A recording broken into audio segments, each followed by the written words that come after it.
All right, it's party time. Wow, how's it going, everybody? Welcome, welcome, welcome. Oh, that's fine. How you doing for one on the YouTube side? Yeah, right on time. And then how you doing, Jay? Congratulations on your first. How you doing, Moss? How you doing, Nobody? How you doing, Baconator? How you doing, Steve? How you doing, Shark Ray? Ooh, what's in the Popeye? I have to know. What kind of Popeye you get? I haven't had a Popeye in a hot fucking minute. It's been a while. How you doing, Ars? How you doing, Matthew? Supremely nice. And how you doing, Fuber? Your test was successful. And yay! Yeah, that's a big ass streak. It kind of blows my mind that honestly a lot of you nerds have streaks that big. I'm like, oh damn, ooh, chicken. You did the classic. That used to be a thing that I remember growing up. Like my family would have a lot of those like freezer like chicken pot pies. There's a lot of time in middle school spent eating those. But yeah, check out everyone. Look, rats. Wow, like Scaveny rats even. Whoa. Rat painter painting rats, big if true. This is when Griffin Claw will start. Hopefully everyone's had a good day. This is another one of those days where I woke up and pretty much all my time was spent. Oh God, what's this? Need to raise another company contact. He asked which company. I said the electric company. They contact me every.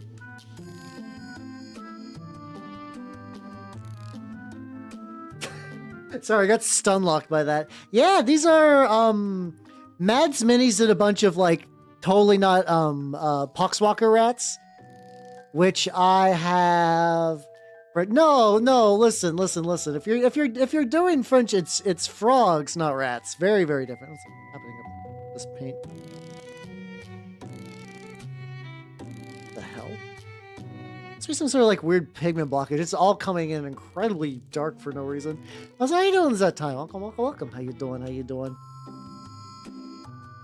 But yeah, hopefully it's like but what I was saying is like I basically woke up today, drove. There was not a turn up tournament, but it was another big. My local scene has been doing basically a monthly turn up get together. By turn up I mean turn up 28. The war game that I really like. How's how you doing, Chojun? Welcome. How you doing? Sorry, Cho Young, my bad. I totally just mushed your names together. What do? I'll play rats. That's what I do. That's the thing I do. Oh, he's got a little bit of green on his back. But yeah, so I apparently something that's been going on in all of our turnip things is that we have people from out of state showing up because apparently steady turnip groups where I live is very, very rare. People are out there traveling like 2 hours to play turnip, which is buck wild. But it's good. But yeah, so so I played, I went back home, I ate, and then I did D&D 5e with a group I've been playing with for a bit. And now I'm here. And now I'm painting rats. I do be painting rats. It do be real. But yeah, these are like very moderately kit bashed because they're based off of Poxwalkers. They got, oh fuck, we got ad break. What? I'll explain a bit more what they're based off of once the ad break is over. Till then, I will proceed to give them pale-ish flesh. These are kind of neat though because they are mostly skin. I actually do not think there's a single bit of fur on this rat, which is a fun twist. Like usually a Skaven model will at least have like, you know, you'll get like a little bit of like a little tuft by the cheek and whatnot. These guys, not at all, not a single bit, which is kind of neat. It do be neat. All right, we're back from ad break. Yippee! So basically, these guys normally have like a big, stupid, large horn coming off the back, but I have clipped that because, like, you know, these guys are gonna be like my rank and file for Mordheim. How you doing, Moira? Welcome. I both am painting rats, am working. What's happening? I'm working on rats and building towards having a Mordheim crew. Because once again, the little indie war game shop that I play at, which is a bizarre fucking... It's buck wild that I have any area that counts as an indie war game shop where I'm at. But I do, and I'm very, very thankful for it. How you doing, Oni? How you doing? Welcome. It's been really nice. But yeah, no, they got a full Mordheim table set up, and oh, I wish to actually use that. So in order to do such a thing... I must have rat. And they must be of paint. Except that it work. Oh, that's unfortunate.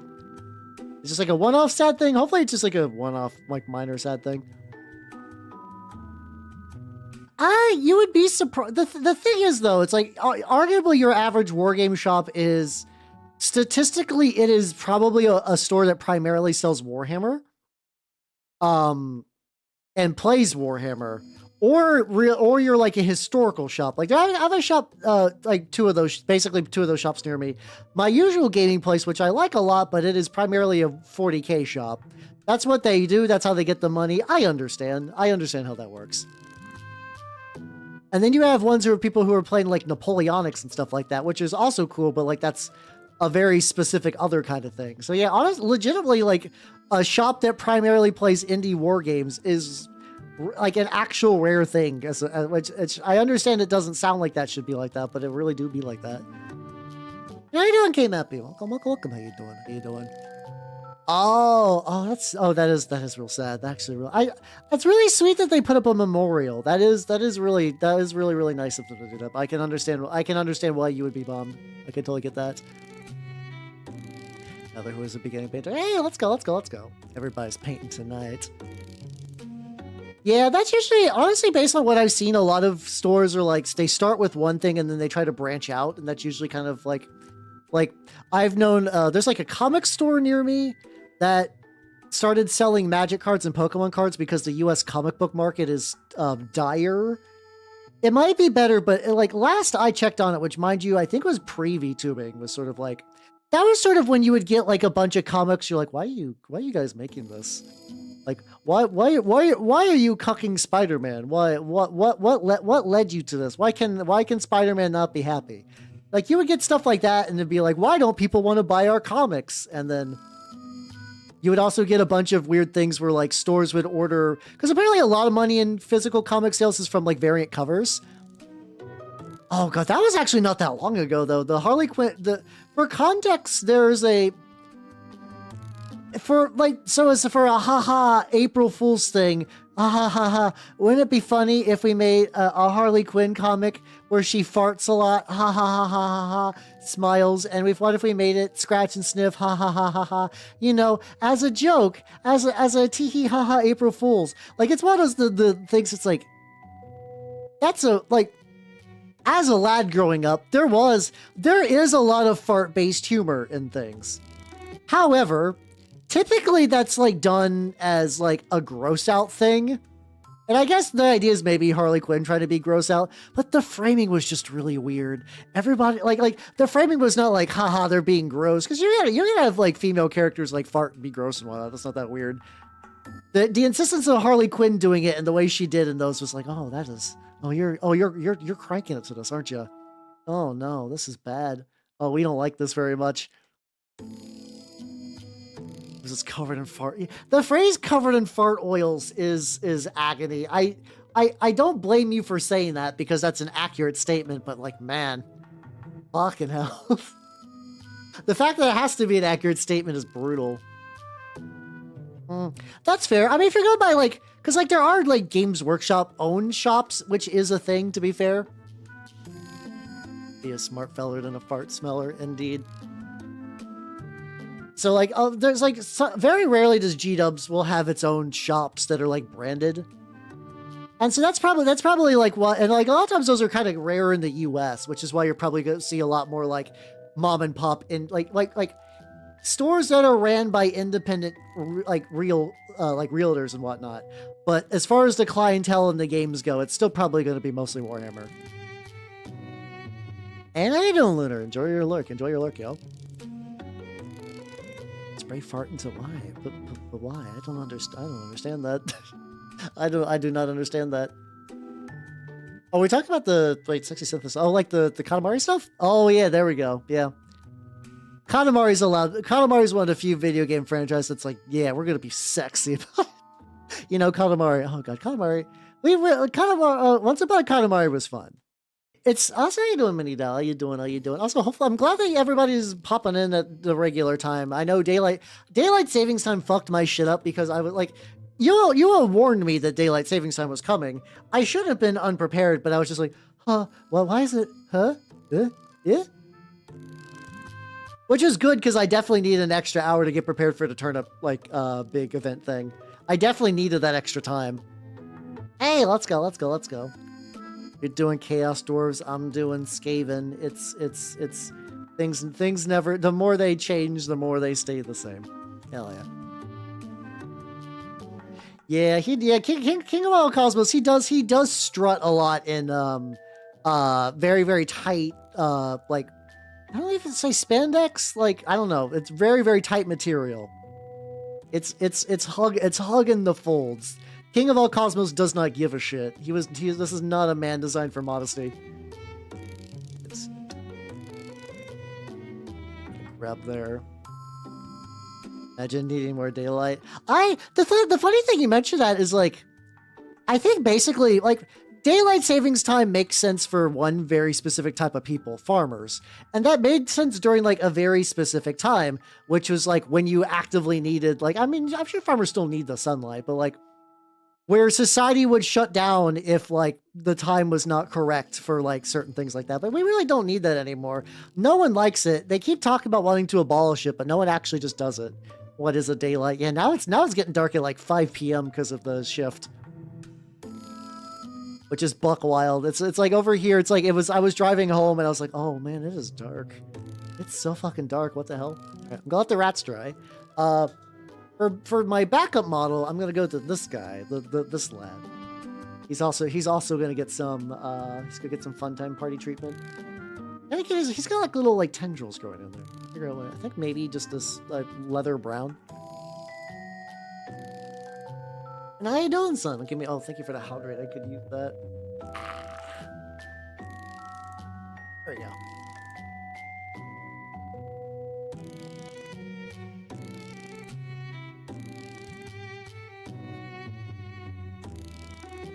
Yeah, that's basically what it's at right now for us. Now that our daylight savings time is adjusted back, it's pretty much the exact same thing. It's like you wake up, and you hit that magical like 5-6 threshold, and it's dark.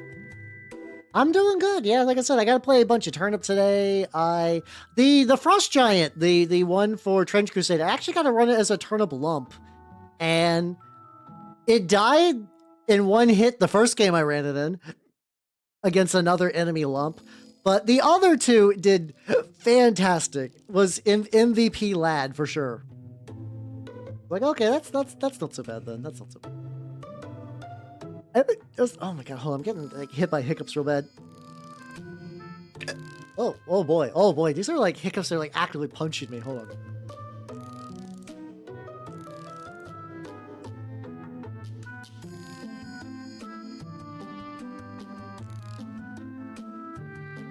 Oh yeah, stump guns can fuck up a lump real bad if they get really, really lucky. I've been looking into the what's it called, the Wandering Morris cult. And there's an option to give a stump gun a 12-inch movement, and part of me is like, ooh, oh, let's go. Because like the round shot is fun, but the thing is the round shot like basically never hits, so it feels like a trap. But that cluster shot, which you can get, which is way more limited in range, if you can give movement to the stump gun, that becomes incredibly baller. That becomes incredibly baller. Which is why I want to give it a go one of these days. There's so many. I'm like, it's actually really neat too because I'm seeing people coming in from out of state and they're bringing like cults that I don't use, and it's like, ooh, look at you, hell yeah, let's go. It's been nice. It's been nice. It's making me want to build more turnip cults so I have more for context.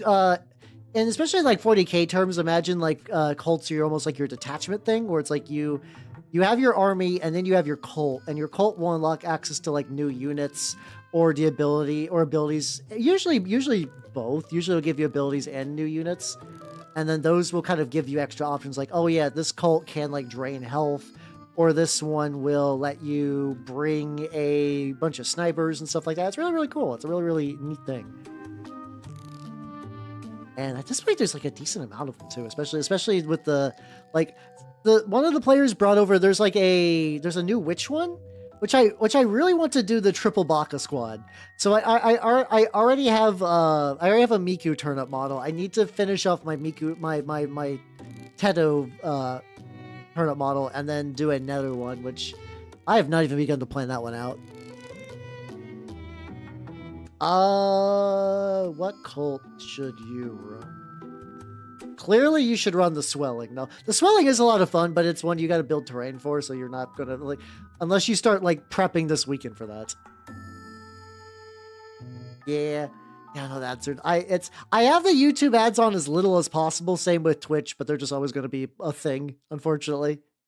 It's kind of weird though, because I've had people like, there's like a very, very minor bit of like, so some of the HoloLive people are going to be doing a stream on Twitch as like a part of like a big promotional event thing. And I kind of forget that there's a lot of the people in that sphere that think that like everybody is like a 12-year-old that just says Pog all day and just spams emotes. And like they're like, oh, but the ads are so bad. I was like, have you been on YouTube? Ads are not great there either. I mean, you can take the usual ways around that, and that does change things quite a bit. But that changes things on every platform, so it's kind of hard to hold one accountable for that. Like a couple more little bits, and I'll go back to the lads. Also, let's see. Oh, so you're locked the fuck in then. You do not have to worry about that Matthew on the YouTube side, who I'm sure is legally distinct from Matthew on the Twitch side. How you doing, Burrito? How you doing? Yeah, the daylight savings time definitely comes from us all. Comes for us all. Well, we will adjust, but yeah, everybody who's not a US based person is going to be getting a lot of HAL in a slightly different time zone, but that should be fine. Yeah, because YouTube will bonk me if for context, for people on the YouTube side who ever wonder like why the music is different, is because on Twitch you could actually do a fun thing where you isolate the music to a separate audio track. So like people will get that music when I'm live, but like when the VODs happen, there will be no music, which does lead to sometimes there's some jank there where like what's it called? There'll be some jank where somebody will clip me on Twitch and there'll be like no music because I was just like mini painting. Well, that's fine, you know, that's a very minor thing to avoid getting DMCA'd. Yeah, that's one of those things. Like, I think multi-streaming between YouTube and Twitch is fine, and I think it's probably like a smart thing to do. Kick has not proved that it's not a website of like crypto gamblers and like people who are too racist for other platforms. Every time I see like somebody on Kick, I'm like, oh no, what happened? What happened to you, buddy? What happened to you? Oh, that's true. Yeah, apparently. And what's technically sad news, because apparently Amazon is laying off a bunch of people, but there was somebody that was like in the past was very like, there are like, it's something that I kind of forget about because I'm so deep into Vtuber weeds. Also, these guys are still drying, so I'm gonna probably like let them dry a wee bit more. But there are people that like genuinely hate VTubers, and like that one of them worked for Twitch and would like kind of be the genesis of why some people would get banned for like really fucking nothing. No, you doing, Nintendo? How you doing? Oh yeah, I mentioned Rodden is like one of the hollows that I still enjoy. I don't catch her basically at all, but like when I do, I'm like, fuck yeah, Rodden, let's go. Okay, look at you knowing your stuff. Yeah. There's that, because like, so there's like fraud detection things where it's like if the logic is that like if somebody was to make a new channel and then they get like 1,000 follows in like a minute, they're like, oh, this is bots. But like clearly somebody could be like, wait a minute, that's a HoloLive account made by HoloLive. We should probably not ban this, but whatever. And that took a while, and I don't know who's like doing that person's job now, but hopefully they do a better job slightly, at least slightly. All right, so these rats are still drying a little bit. We got some drying rats. What do I want to work on while the rats dry? I want to work on, how about a very special lad? No. The very specialist of lads. Okay, he's using very similar skin. I'll just do the exact same skin on him, and that should be fine. So I'll need to touch up in a couple of other spots anyway, so this will be fine. Oh, hey, let's go. Oh, Plomo. I have not worked on Plomo in a minute. Plomo do be fun. Hell yeah. Those all throw. Oh, always one of those. I see. It's like, man, okay. It sucks that people like that are in charge of like, yes, you don't know it, but in the background they're just making shit hell, and you're like, you'll never know, really, and it sucks. I have not played the Alice and Mole cult. Also, Jay, have yourself a good night and take it easy. Cause like I don't know. I just haven't put together one yet. Really, I have not put together one yet, and I have an idea for one though. I think I can get it. Let me get some of these streaky little bits. Tell your wife if you get a vasectomy, otherwise she'll still get pregnant. I see what you're doing there. I see what you're doing. Well, have a good night, Jay. Have a good night. This guy's like really messy. This will be like a nice little touch up, and I'll go back and touch up some more. Oh yeah, here. Let me show you the idea I have for my Alice and Mole. Hold on. Let me do that. Let me back out. There we go. Oh, wrong zoom. Recon no jump scare. Hey, there we go. So I've been working on Tyranid, I've been working on like Gene Stealer turnip models. So I got like a bunch of these guys. I was like, oh yeah, I could also do, hold on.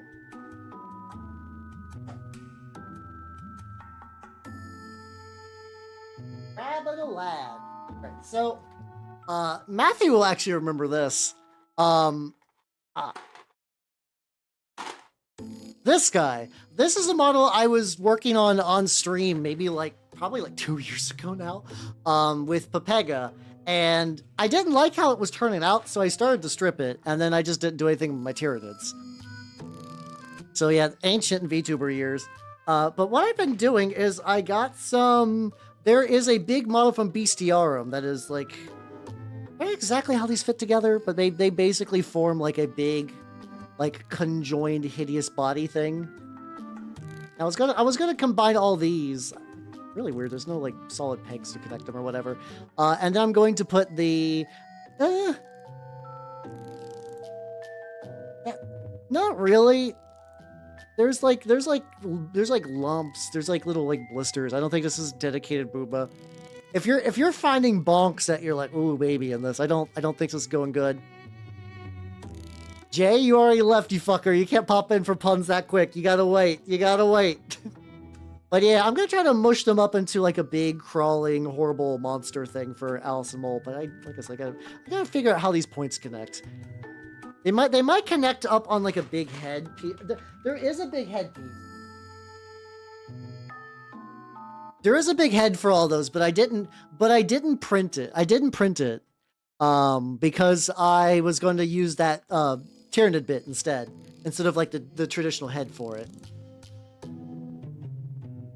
What do you mean monster fucker? That's not even like a sexy monster. I don't know. There's like, I understand that there's monster fuckers that are very powerful because they want to like fuck a fridge or whatever, but like I'm not that far. I need a general female shape at the very least. Discussive as booba, please believe me.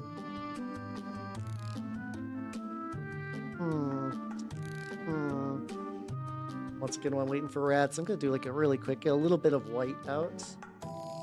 I have to scoop the white out of my white because it is. At one point, my proacryl white just stopped dispensing paint. Oh yeah, okay, you know what I could do? Is could just take a proacryl color I don't like nearly as much. No, but the paint is suffused through the lid, so that won't really work. You can. I'm not. I'm not really into male monsters. I am one, which is fun. But your guys' tastes do not have to match up to mine, and that's fine, you know. It'd be like that. Oh.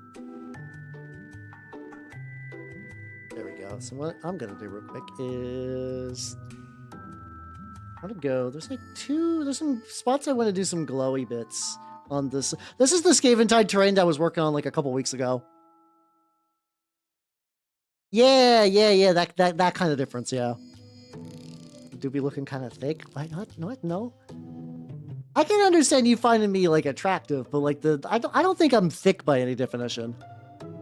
I like that. That's blatantly not true. Furries have been liking werewolves since like your parents were like, I don't know, fetuses, feti.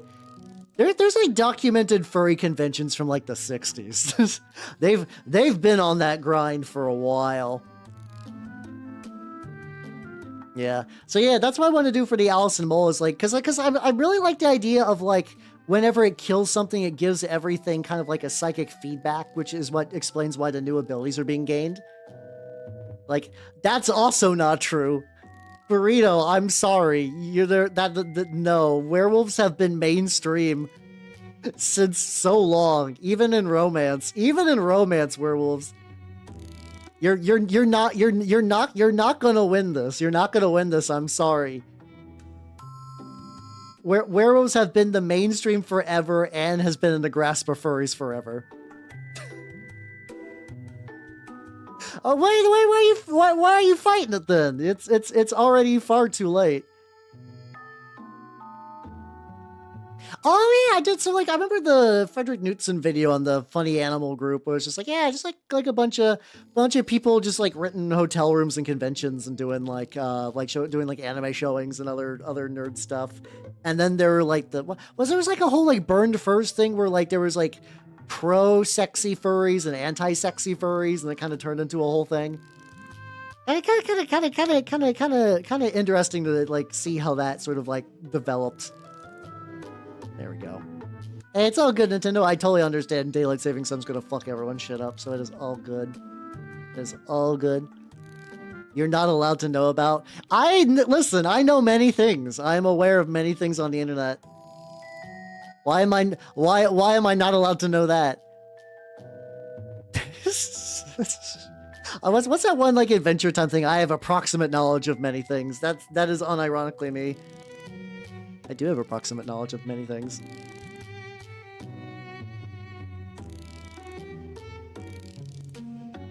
And any other bits I want?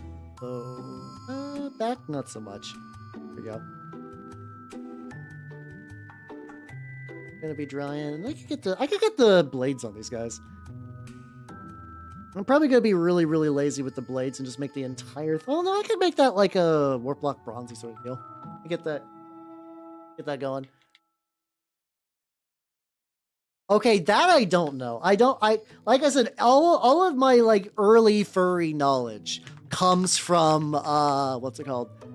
Comes from like that Knudsen video, or videos plural. Also, how you doing, Stoneless Bee and Horror Loving? Welcome. Also, nice for you, Horror Loving. Hell yeah. All the big internet subculture. No, that sounds awful. That sounds awful. Also, because people who are genuine fans of Mr. Beast would have like $1 billion to like get jacked and or like have the competition fall down the stairs in their sleep with their eyes closed and 2 bullets in the back of their head. I feel like if there's anything like that, Mr. Beast won't fuck around.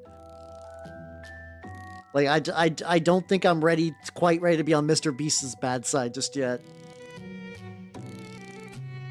Man, like, one day Mr. Beast is going to be like, everybody, I did it. I bought Zimbabwe.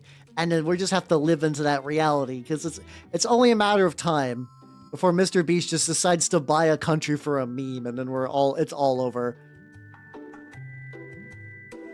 Symbols of Black Paw.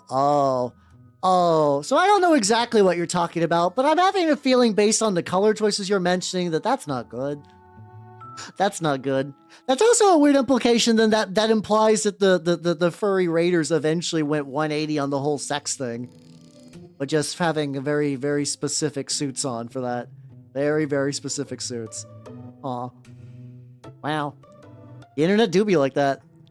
The moon. You know what? That I'd be okay with, just because I want somebody to do some moon stuff. I'm tired. I'm tired of living in a past where, in the past, we did really, really cool things with space and nuclear energy, and then we stopped. Bring it back. I don't care. If Mr. Beast is the one to do it, if he makes Beastopolis on the moon, that means at least somebody is trying. That means somebody is trying. Oh no, Zimbabweist. Oh no, oh god. Oh, that's a mistake. So I did not get those guys back like at all. So I'm gonna get that real quick. Zimbabweist. Oh, the worst. But yeah, no, that was that kind of thing. It's like, you know, technology has improved a lot, but it's really also like not improved in the ways that I was hoping for growing up, you know? You want more cool Dupler stuff? Listen. We've had, 2 big nuclear disasters, and, Usually all the nuclear disasters is because of just like incompetence of the reactor thing. Meanwhile, it's not that we don't have similar horrible disasters for every other type of, like, think of all the bad shit oil accidents have ever done. It's bad. It's real bad. It's just that like big nuclear doesn't cover up very well. Nuclear rebar from Mexico. Is that? Don't know exactly what you're talking about off the top of my head. But yeah, no, I'm beast in West Germany. Oh no. Yeah, oil, like a monthly oil spillages, like natural gas, like explosions, stuff like that. It's like general energy production is going to be dangerous, but like nuclear stuff isn't really that bad. And like it was like at its worst when it's either like has severe negligence behind it, which is bad, but sure, but also like, you know, that's a human error, not a nuclear error. Everything. Let's go. I'm sure it's gonna be awful. Seeing the blue dogs of Chernobyl. I don't. I know, like, I do know Chernobyl's bad. I do know Chernobyl's bad. But I'm a radiation therapy unit. Oh. See, that's what they just, oh god, they just threw it. Like, that's not even nuclear power. That's just a radiation therapy unit. They just threw in a fucking trash can. Huh. Sold it. Oh no. Oh no. So they basically recycled oh boy. Oh, how you doing, Shasra? I like how I say one nice thing about nuclear energy and everyone's like, well, how? I got the receipts to prove that you're an idiot. I'm like, oh no, please.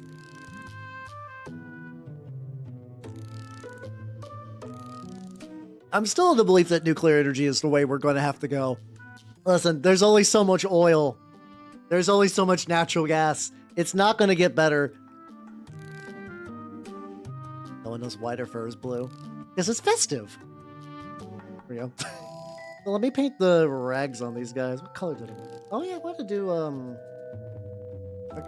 leather color. There we go, this one. And I fucking hid them. Wait, there's already a ton on the palette. Yippee, let's go. Yeah. Oh yeah, no, when it goes wrong, it goes wrong. But I do think it's the way to go, yeah. We can become Fallout ghouls. Yippee! You know, things could be worse. Oh god, yeah. Fun stuff, fun stuff. See, I don't know about the Mana Stone necklace. Because I know you're all fucking around. I know you're all fucking around. It is funny though. That's like how have you heard? How you doing? How you doing, Charlie? Welcome, welcome, welcome. It really has. Yeah, it's 100%. That's sort of my stance. It's amazing because like even like public transportation's a similar thing too. It's like we got some like really good options for like high-speed rails and whatnot, but it's like big automobile, which is we're at that point now where like saying stuff like that sounds like a joke, but it's kind of not. Also, I never zoom in a little bit more. Oh, wrong way. Ah, there we go. How you doing, Dr. Anime? Welcome, welcome, welcome. How you doing? How you doing? I'm against all odds. I'm actually working on rats today.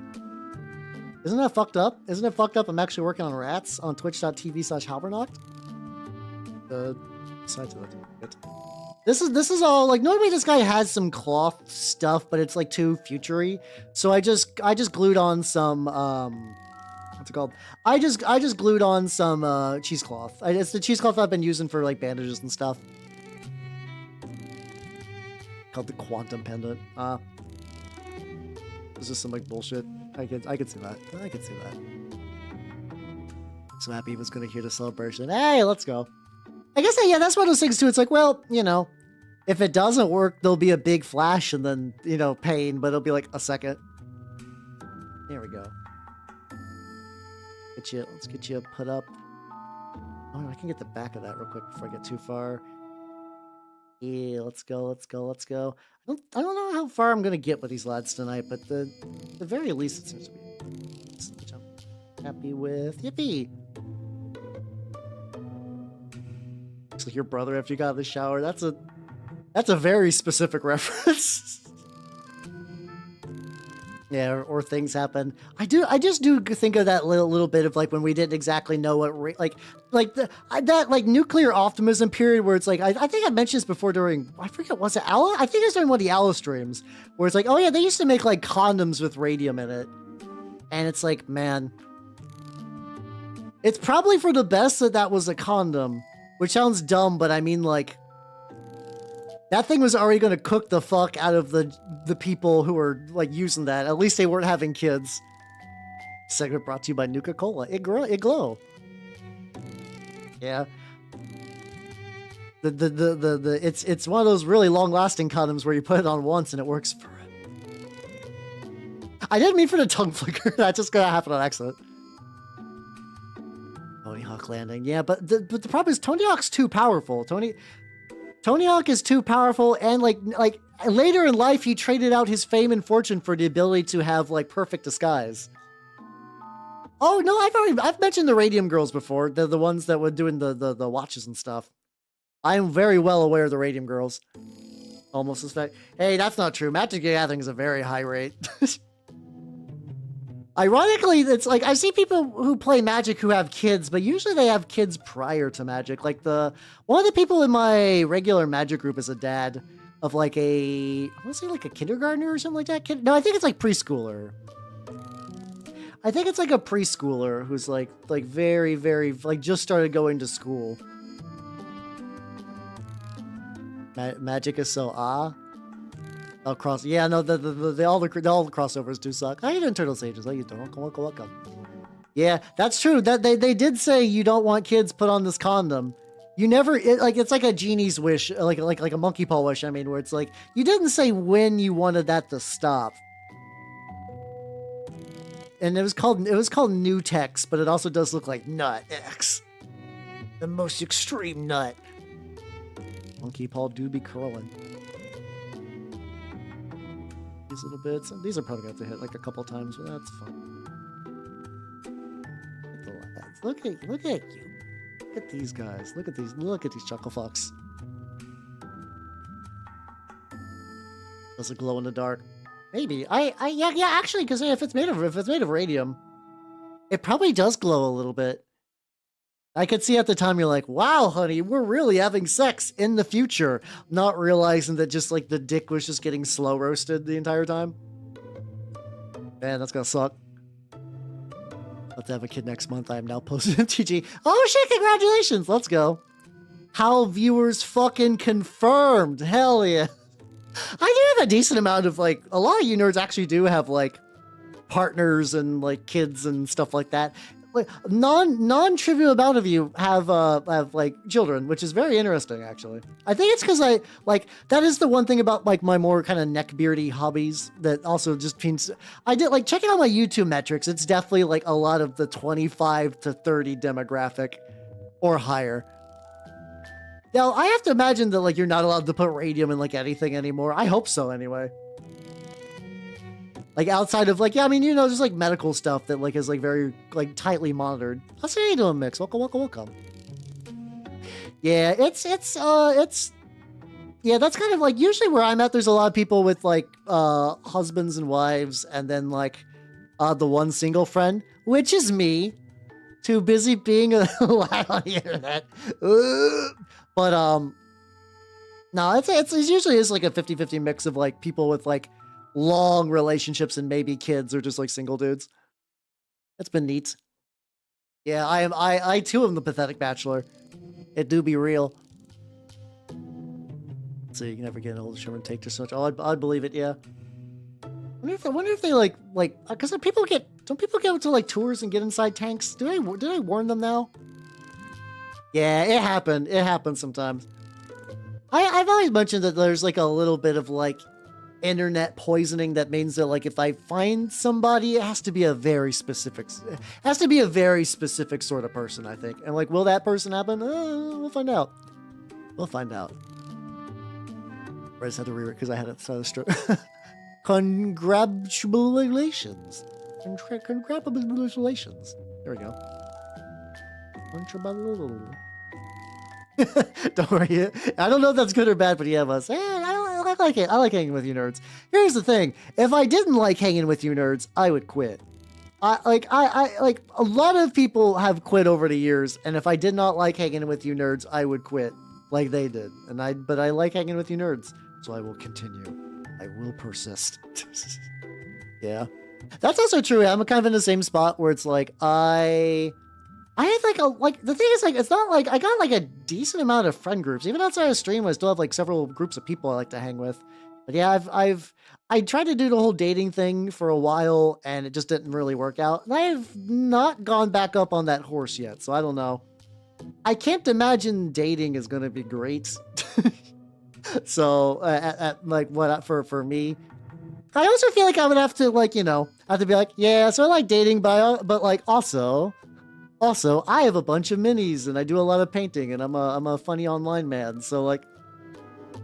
I would want somebody that would also accept all of that, but that's a big ask. That is a big ask. No.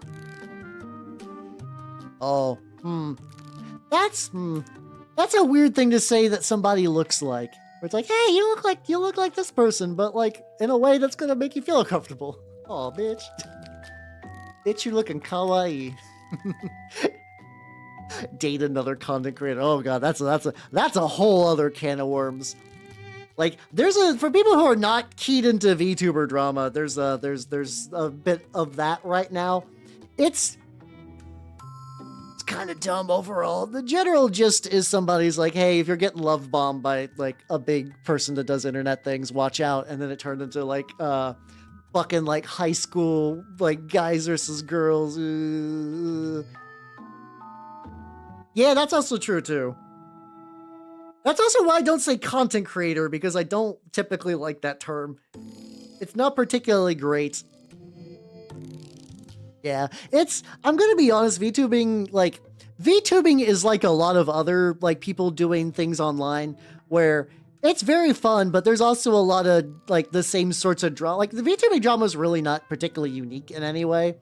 It's the sorts of drama you would expect for like any other kind of like big online community thing. It's stupid and it sucks, but you're gonna see like the same kind of drama bits like every couple of weeks. So you're like, it is very high school, like oh my god, like it's like oh, like we had the big falling out, or like usually there's not that much relationship drama necessarily, kinda. The people jester. Hey, there we go. People jester is way better. I would rather be known as a people jester than a content creator. Also, I'm working on this guy's flesh. How you doing, Yori? How you doing? Nice. I am working on a rat. I assure you, but I'm currently working on this big fuck. Did you lose your streak? Oh shit. Did you? That's a bummer. That is unfortunate. That's the one thing of it. It's the downside of the streak, where it's like it's not that big of a deal. But I'm like, oh, somebody misses one stream. Oh, I feel bad. Yeah, this is a turnip helmet that I put on this guy. Usually he had like a very tiny hooded helmet, like, and it looked fine, but I was not a super big fan of the default, so I cut it off and I added this one, and I was like, oh, this looks way better. I really like how this one looks. For some reason. I'm basically just gonna add like a little bit of like this like lighter ivory color to him.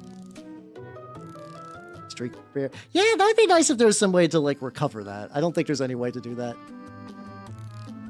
Avoided having to deal with high school lunch table and stuff. That is also kind of true. I do think also Colin, thank you for the sub. Thank you. Yeah, there's a lot of like VTuber drama that does seem like a bunch of nerds are now having like the kinds of high school drama they never had because they were just too busy being Dorcases, which is sometimes funny and sometimes really, really sad. also enjoy your lurk. Playing D&D with the homies. That's fair. I would rather you play D&D with the homies. I would, you gotta respect the homies. You gotta hang with the homies while you still can, especially because like tabletop games get harder and harder to do the more and more you age. So like, especially during that like period of time where it's just like very easy to get games in. That's the magical time. Oh god. Oh yeah, no, yeah. I do wonder where that idea where the like radiation would give you superpowers really came from, because that's been sort of like a common like conceptual thing for a while. couple little streaky bits in the hand. Probably not gonna go full tilt on this because this guy's got like he's got a lot of fun like really bulbous skin, which I really like. He's got some like really fun like flesh clusters, but like there's a decent amount on here, so I don't need to go like full tilt on this. Also, I might try doing a thing I've not really done where you do like a really bright highlight on the tips of the muscles, and then you use a different color and you just kind of like ease it back a little bit. That's a thing that I've seen people do with flesh, and I've not really tried it myself, but it seems like it'd be cool. Yeah, I guess probably that was just that generic, just like, radiation's the future, and the future will give you powers because the future and powers in the future. Wow, the power, the future. Oh, my internet funny man still exists on Spectrum Fun. That's also true, yeah. I'll continue to say that just because I don't have a better... I mean, I guess to say, like, Warhammer Mini, like, or just, like, Mini Painter will still kind of get me generally where I want. But, you know, I do other things, too. So, like, I do like Internet Funny Man, though I totally understand. I totally understand that you gotta watch out sometimes for that. I get, like, a little bit back. This is probably good for now. He's getting highlighted, which is good. Or I can finally match now. Oh yeah, it's probably, I don't know. I can't imagine it's gonna get better, unfortunately. Oh, that's true, yeah.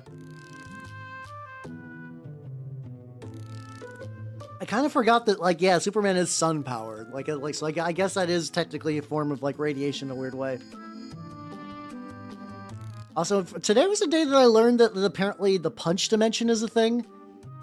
Let me double check that I just didn't get like gaslit though. Hold on. Wait, let me double check this. Yes. The punch dimension was a dimension of pure endless concussive force. And so apparently, if what I remember seeing is that Cyclops doesn't actually have laser beam eyes. His eyes are instead portals to a realm of infinite concussive force, which is nicknamed the punch dimension, which I didn't know about until today. That was something that, like me, like most people, went my entire life like, yes, he fires laser beams from his eyes. That makes total sense. Like, out of all the comic book stuff, you were just like, what you got? I'm cursed with laser beams. You're like, got it. Easy for me to understand. I know exactly what you mean. I assume what somebody was trying to do, they were trying to do that thing where they want all the X-Men to be like super duper Omega level mutants. And, you know, Cyclops just being eye laser guy doesn't work. So I think they were trying to go with the idea that he's like also super portal guy, but he's just fucked up. X-Men cosmology is so, like, I find cosmic Marvel fascinating, and that, like, in an abstract, like, some of the ideas are cool, but it's also, like, they're fun to read about, detached. They're fun to read about detached from the actual stories, but then I'm sure in context of the story, you're like, what the fuck are you talking about? Why are you doing this? Why are you taking a simple thing and doing that? Yeah. Because, like, yeah, you could just say that, like, he just fires concussive force, because that's probably an explanation of, like, why Cyclops can shoot someone with a laser and not have them burn to death. But you'll also get people, you'll just get, like, little, like, throwaway gags of him, like, he's setting shit on fire, or, like, cooking a steak or whatever, which doesn't matter, you know? Yeah, that's also a weird thing, too, where it's like, you're like, oh, Juggernaut. Yeah, he's Juggernaut. Juggernaut's cool. When he gets going, he doesn't stop. And you're like, oh, I get it.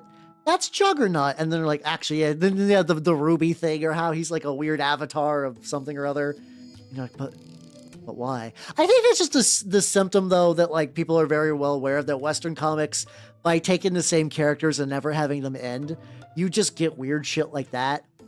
Because you're just like permutations of permutations of permutations and trying new stuff within the same couple things. I have not. Everything I've heard about the Absolute series stuff seems really, really cool. I'm waiting for the one I'm most interested in is Absolute Martian Manhunter.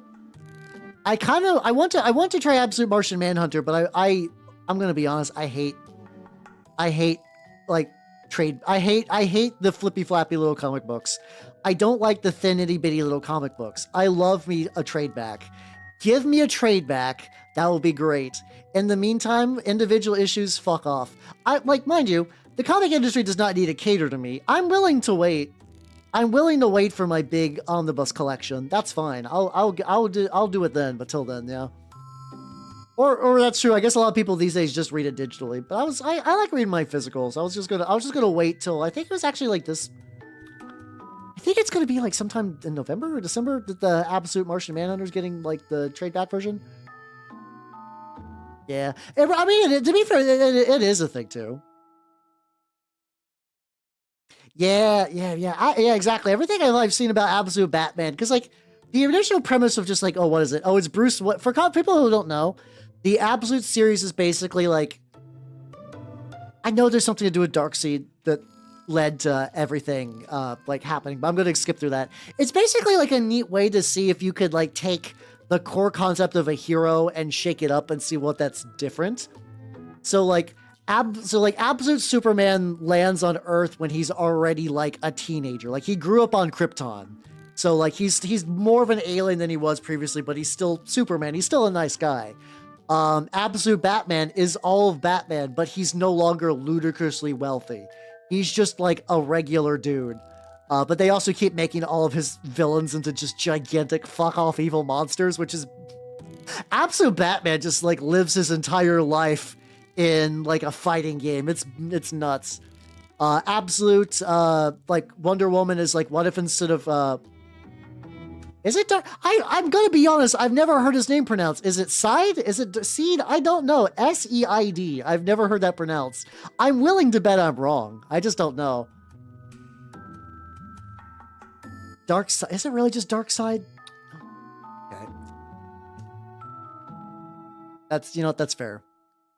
That's fair. I don't like it, but fair. Understandable. Jack Kirby! It's one of those things that's like, it's on the nose, but I also thought that maybe it's on the nose that he's like the seed of darkness, whatever. Yeah, it does feel like Baki Dark Knight, unironically, yeah.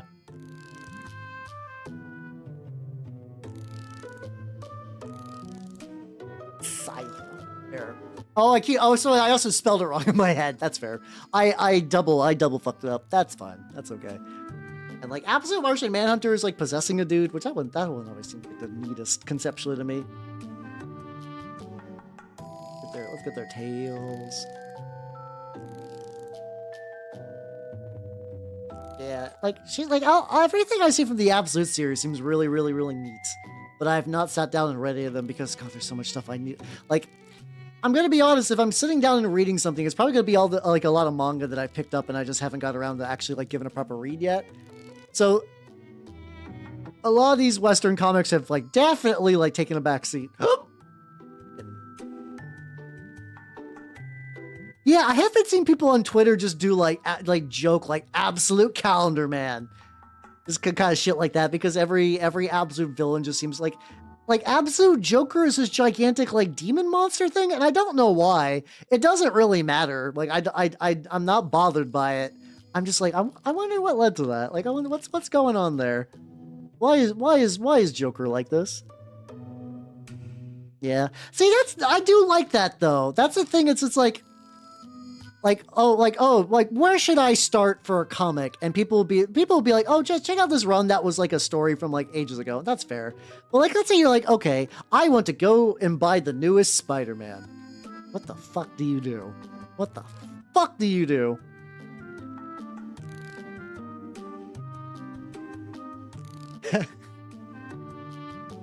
Oh, okay. So every time I've seen him, it's post laugh. Okay. I see. That's a neat idea. I think regular Joker's a better idea, but I think it's a neat idea, if that makes any sense. So how you doing, Robert? How you doing? I'm actively working on rats today, which is unique, because usually I say I paint rats, and then I don't.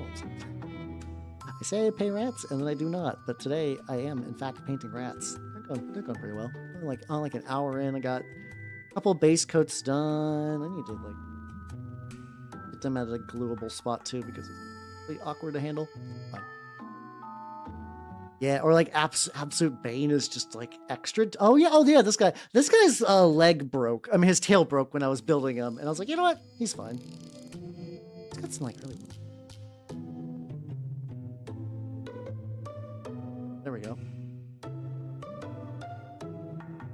And one of the issues that almost feels like it's trying too hard. I'm gonna be honest. If the Joker wearing baby skin is real, I'm gonna be like, I do like how big the Croc's jaw is. I like me a gigantic, comically large set of jaws. We could, oh yeah, I could do blue on the dagger bits. I have not. So I guess so. Like I am aware of all the Absolute stuff, but I'm aware of it in like the most. People mention it on Twitter, and then I see it, I'm like, oh, neat. And then I just kind of move on with my life. But the thing is, like, the way the Twitter algorithm works, if you look at a thing for like 2 seconds, even if you don't like it, they're like, oh, okay, you like that. Yeah. Imagine enjoying big fucked up jaws, right? Huh? Wow. Whoa. Absolutely buck wild and bananas. Never been done before. Wow. But yeah, it does. That kind of algorithm thing does also mean sometimes it'll just like sometimes for the engagement, something dumb will happen and you'll try to read it to parse it and it'll be like, oh, you spent time on it. Clearly you want to see more of this dumb shit. I'm like, no, please.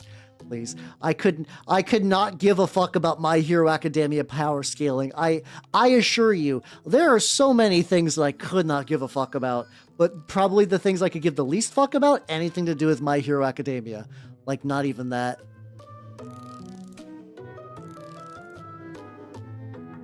Oh, see, I didn't know that. I didn't know about the advantages going to the villains. That's fun, though.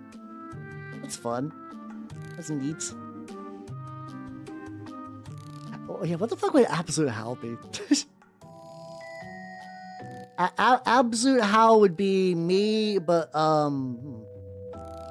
it would have to be, like, lacking something or something radically different. Absolute Howl is just Howl if he was a dwarf. Absolute Howl is just Dwarf Howl. I got very similar mannerisms, but I gotta deal with all the shit about being a dwarf. That could be fun. That could be fun. Oh yeah, and I guess if the gods kind of took her paradise away, I guess the gods still have that, so that makes sense. I guess it means the Absolute Martian Manhunter's villain has a body? I don't know exactly how that works. That's the one that I've, like, I'm gonna be honest, I know very little about Martian Manhunter vanilla style. Like many people, I distinctly remember him from the Justice League cartoon, but it was never like, oh, he's got like a whole series and an origin story. It was always like, hey, there's the Martian Manhunter. He's there too. And like, it's not like he was bad in scenes with him, but it was never like, what's your deal, Martian Manhunter? What, you're green and you're an alien? Cool, that's all I need. That's all the context I need, buddy. Hell yeah. Fly around and do shit. So everything to do with the flippy floppy turnaround of his Absolute comic, I have really no context for, but also everything I see from that is like a beautiful, like 60s style, like psychedelic paneling, and like it's just like really, really beautiful coloring and whatnot. The kind of thing that's like gotcha. See, I didn't even know the White Martian was a thing. But, like here, like, I actually think that Western comics, when they're done really, really well, I typically do enjoy more than manga. Like, I do, like, I really, really like the Prophet, like, 2014, 2011, I think the Prophet 2011 run. I really like Mouse Guard. I like the Invisibles quite a bit. I never finished it, but I need to go back and finish Transmet. Like a lot of these kind of things that especially when they're not like superhero comics, I actually really like. But the problem is, it's like, that's not like a thing. Like those non-superhero comics still exist in the Western scene. I just don't know about them a huge amount. Like, what's it called? I think the last time I tried to like look at a Western comic that was sort of like a neat one conceptually was Monstrous. I don't know. Maybe Monstrous got better, but like very early on, it was like, I think I mentioned the whole like, maybe humans are the real monsters after all. It was a lot of that early on. I was just like, oh God, is it going to keep doing this? Is it just going to keep hitting the same couple of beats for a while? I'm like, oh God, it doesn't. Like, I got the first volume of like the omnibus edition. So I got like the first like several chunks. And I was like, this is not getting any better. And I traded that one in. I read Die. Die is really unfortunate to me. Sacrificers. Okay, let me look at that. I do like fantasy. Die was a comic that conceptually, yeah, okay. I'm glad I'm not the only one. So here's the thing for me. Die Volume 1 is excellent. Die Volume 1 is excellent, but the ending, it fucks up. The ending fucks up, and then after that point, you kind of feel like that they just like effectively like blew their load. Like all the things that could have been cool that they like. For the concept of Die, for people who don't know, Die is basically like a bunch of kids get together to play a TRPG in like the 90s. They get sucked into a fantasy world, they come back, but like one of the DM just gets left behind. And then they have to go and eventually they get invited back in, but they're all adults with like real adult worries and stuff like that. And like conceptually, that's really, really cool. And it's another one of these, this is going to sound like really weird, but hear me out. It reminds me of Homestuck. And that like, it's about like people who know the rules of a game and actively try to break it. And I find that concept really interesting. But it like really, but so in order to kind of do that, they try to break everything in the first volume. Like maybe they didn't know that they would get like additional issues. So they basically speed run through what would have been a full arc of a proper comic. And then they do the thing, and then it's just kind of just like sitting on your hands and realizing that you blew all of your like really cool story beats early on. And it's like, and then it gets like really sort of big into this like cosmic destiny thing. And like the idea is also that like people in the real world would create elements of Die, which is this like big D20 planet. And like, there was like a bit where Tolkien showed up and you're like, well, that's, I'm not gonna lie, the Tolkien bit showing up was kind of stupid, but I was like, yeah, you know what, it's fine. Yeah, this is a very much edgy Dungeons and Dragons cartoon. But they kept doing that, and it's like, oh God, it managed to go full Ouroboros up its own ass, and then, unfortunately, it's kind of like, okay. Yeah. Oh, is that just like a running occurrence with the author? Because like I also looked into the RPG as well, because so the funny thing. Yeah, so like for me, the first issue would Die, the premise is tight enough that like even if you even if you read another, oh yeah, it's very Jumanji action, not to mention it. If you just read through that one, if you just read through the first volume, the ending will kind of imply that there's going to be more story. Just go like, man, it's a shame they never did more of Die, and just kind of move on with your life. Like there's all kinds of stuff. Like I think one thing that really got to me that was just really, really weird. So I need to explain this in a way that does not make me sound bad, but hear me out. They're in like volume 4 and like what is effectively the climax of everything. They take like a weird interception, like a weird break where they try to explain to the like one of the main people in there that they're genderqueer. And like that's a fine thing to be. You're allowed to be whatever. But the moment they played it was really, really strange. It was like the pacing was all fucked up. Like, it was really odd. Because this is going to sound weird. Like, I kind of thought they were going to do more with that. So one of the main characters of Die was somebody who, like, when they were younger, they were like a dude with long hair, and they were called like gay boy by all like the local bullies. And the kind of person that would oh, I'm going to play a female character. And yeah, that's fine. But when they got sucked into Die, they became the female character, and they kind of lived that life for a while. And the premise is that like the DM person who put together was like, I'm putting together a custom world for everybody. Like I'm doing a real artsy fartsy 90s version of D&D. So it's like, oh, this is going to be a thing where like the like I thought the implication was going to be, and I feel like this would have been a better payoff. The DM's like, yo, I knew like I knew you were getting bullied for your identity, and I wanted to make this perfect world. And you kind of do like, I thought the payoff would have been like a Final Fantasy like 12 thing, or Final Fantasy Tactics thing, where it's like you're given a world where it's like all your kind of stuff going on is sort of like dealt with by the circumstances of the world. But it's like but there's also like real people dying and shit. So you're like, that'd be really selfish to live through. I'm like, oh, that's a neat idea. And they don't really do anything with it. It felt wasted, really, and then they just kind of stopped the action for that. How you doing, V-Architect? I'm talking about Die, which is a comic that was, I did feel like it had a lot of potential, and it just kind of didn't do anything with it. It wasted ideas that were really good. Yeah, like there could have been an interesting concept of identity, but they kind of just like they kind of hinted every now and then where it's like, oh, that was very odd that you decided to play a lady character like the other characters would say, because you know a lot of them were like either like teenagers in the 90s or they were just like adults, and like one of the other characters is like bisexual, and that doesn't really matter. So it's not even like a identity stuff bad. Like I don't give that much of a shit, but it got really weird.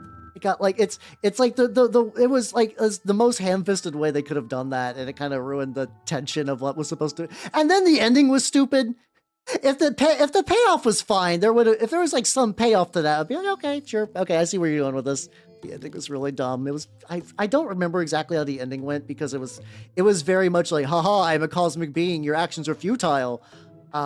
This is just how things go. It's like, oh god, this fucking comic. This fucking comic. Like, James Chura. I don't know if I don't know of comic people. I mean, I can at least Google them. Oh fuck! Hold on. I did not mean to pin that. There we go. Unpin. There we go. I'll just wait, please.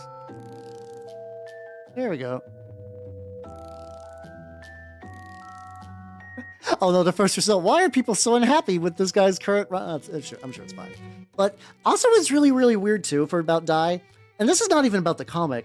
So Die was like, okay, we're going to release a TRPG version. Absolutely versus League of Share. Oh no, I didn't. Sorry, I got lost on my Die rant. They are not the League of Share. Immortal assassin capitalists control Kape using their knowledge of the Lazarus pits? Huh. Okay, that does seem kind of buck wild. As I do really need to read some of the Absolute stuff. It does sound buck wild in a very fun way. But the weird thing about Diet was also supposed to have a TRPG, and I was like, ooh, because like Die had a lot of cool ideas for the world. Like the idea like of the characters as classes was really, really neat. Like there's a character whose thing was a godbinder, where she's like, you know how like a demonologist would be like, I summon blah blah blah from the pits, give me my wish. And they're like, oh, you sure we'll give you a wish, but there will be a terrible bog. And she does that for gods. And there's like a bunch of other stuff like that. There's like, oh, the little bits of the world that get mentioned are kind of neat. Is there going to be a way to play with that? And the Die RPG is about playing basically the exact comic. Because the thing is, I actually have a very strong fondness for that era of like 90s TRPGs that were trying to be like really artsy, like to the point that a lot of them were incredibly stupid and borderline unplayable. Like what's it like? It's like something the Invisible or like Nephilim or whatever, where it's like straight up. Where it's like you are an immortal being that's reincarnated a bunch of times, and you awaken yourself and you'll turn into this like crazy cosmic entity, and you have floating bits of your immaculum energy around your brain that you can activate to cause cool powers and stuff.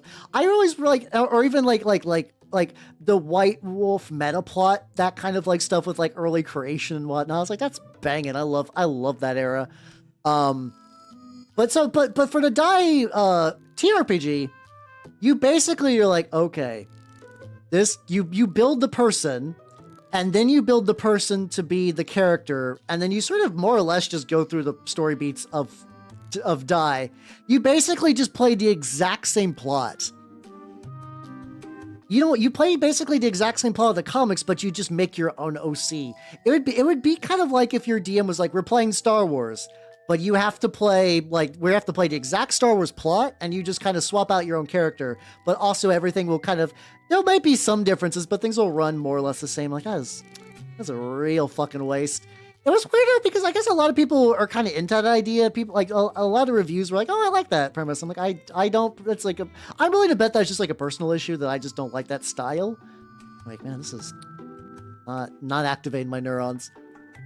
Yeah, like a campaign built, and I understand that like sometimes stories are like that. Like I have the Dune TRPG, and to this date, I find it really weird the idea of playing in Dune because so much of that entire series like orbits around Atreides' dick. Like, if you wanted to play anything else in Dune, like okay, you and your buds get together to play the Dune TRPG. What's happening is that you're going to do something a little wacky. You're going to roll up your own minor noble house. They were not activated, sadly.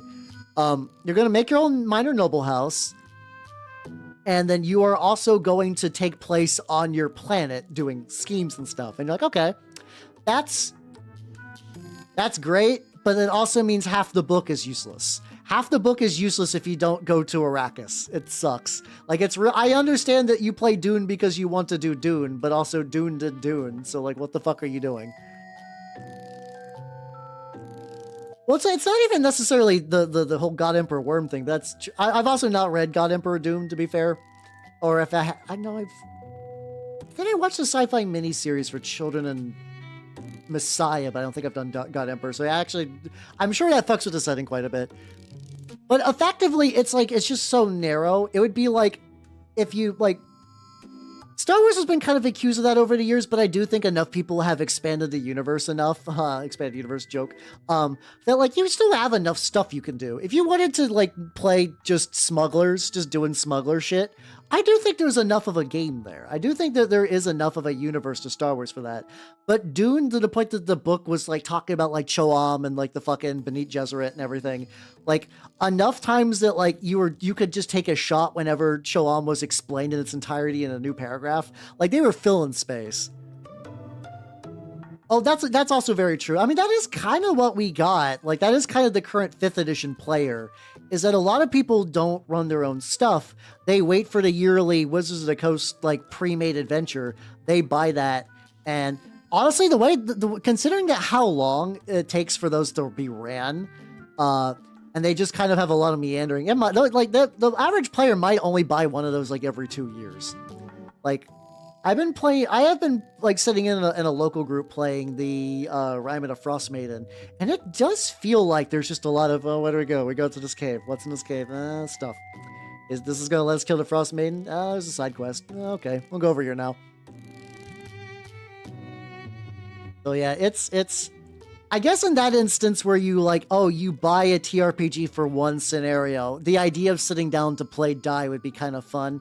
And I guess if you didn't know about die, like if your DM showed up and you're like, okay, because once again, the idea of die is very good. And like just going back with what Mick said, the author really gets the idea of playing like a very pretentious 90s teenager, which, a lot of hipsters are like that now. I'm not even hipsters, even just like a lot of TRPG players. I'm gonna wait after that for the ad break.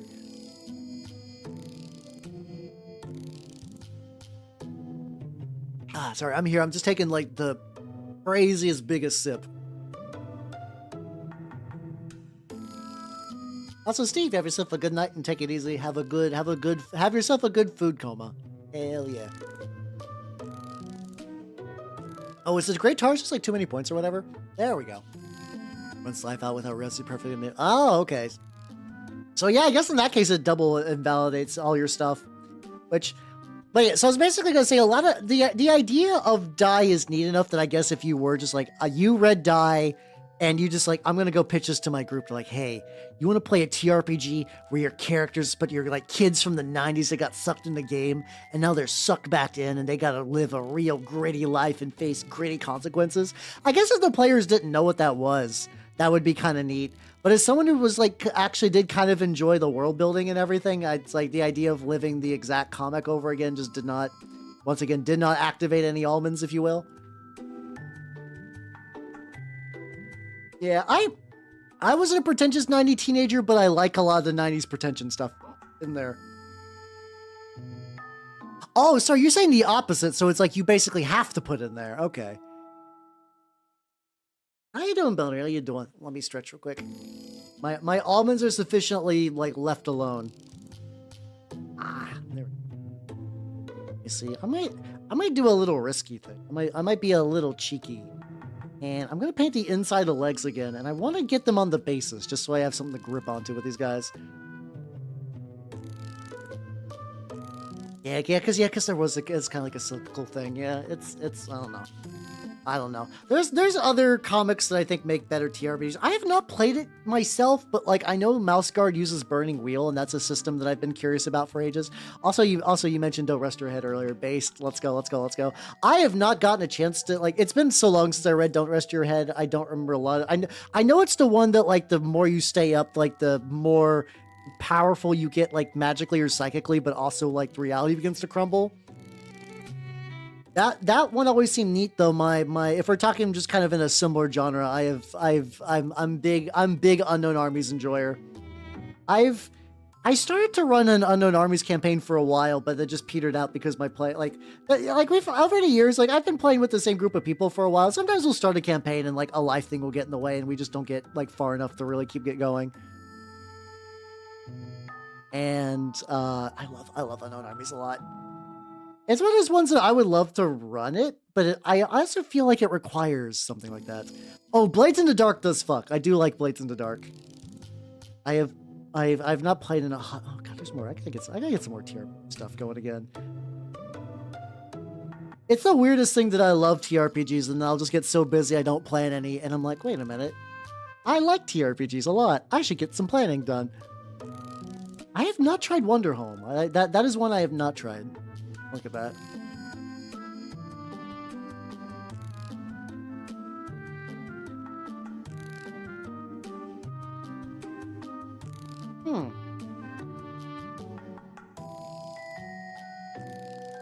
There we go. Sorry, I have to keep a brush in my mouth so I can like hold on to everything. It does look like one of those kind of like cozy animal games. I'll have to look at it a bit more just to get the true nuance to it, but it seems neat. But yeah, I had a very similar thing too, Mix, where like it's really weird. My group actually just basically would like only play Pathfinder. I was able to get a couple of like space fantasy Mutants and Masterminds campaigns out of them for a bit. But weirdly, we've been on a big supers kick lately. We've been playing, we did a Masks campaign that turned into a Prowlers and Paragons campaign. And that's a lot of fun. I'm playing a character whose idea is really, really like kind of funny. Like, I didn't mean to explicitly set out and make the character this way, but here's how I would describe my character. Imagine if Invader Zim and Superman were like the same guy. Like somebody who was sent to invade Earth and is very, it's like, yes, I'll use my superior alien biology and technology, but like ended up liking Earth and is actively trying to save it. And it's like now weirdly like the nicest party member. Like he doesn't kill or anything. It's just very, very funny how that turned out. The rest of the party members are getting slightly edgier and edgier, and my like guys becoming more and more Superman. Play a veteran. Ooh. Oh yeah, it's one of those like that. I've seen some games do that where it's like violence is such a big deal. Like if it like violence shouldn't be the primary way to solve a problem, but if you do, it's big. Yeah, it's been fun because I was going with the idea that like he was supposed to be sent to a like basically like Invader Zim stuff. I didn't set out to do this, but I sat down after I started building my character. I was like, wait a minute, I'm just building Zim. That's fine. I'm just gonna lean into it. Where he was sent to a different planet than the one he was supposed to invade, but he landed on Earth. But unlike Zim, he was just like, oh wait, no. I like Earth and kind of got apprehended by more or less like the settings version of like Interpol or whatever. And they put him on alien probation because he was like a teenager at the time. And I was doing, and Masks, because Masks is a game very much about teens, because it's like kind of like Teen Titans, the TRPG. Also, I'm going to do a little bit of glow on these while I'm waiting for the rats to dry. It was really neat. I conceptually like it. It's kind of got that same issue that I've run into a couple times with really rules-like TRPGs, where what would happen is that people would kind of learn like, oh, like this is this is the move I should be doing. Like it became kind of samey after a bit. Yeah, I would love to see a masked version too. What I think they need to do is add, this is gonna sound weird, I think they need to have more moves. Like, I think they need to have more built-in moves for all the stats, because it does feel like this could also be a group thing too. Like, I know you're supposed to do a lot more like interpersonal conflict and be a bit more PvP, but like my friends didn't want to do that. That was just kind of a thing that they just tried to avoid intrinsically. So you wouldn't end up with a lot of that kind of like drama element. And there was not people actively trying to fuck each other over, which did sometimes meant that a lot of the like encounters were pretty samey. And God, Mass is very fun. Mass do be fun. Like a couple of years. Yeah, it's the reason I think they didn't do the Butlerian Jihad was because like it was a TRPG made when the first Dune movie was coming out.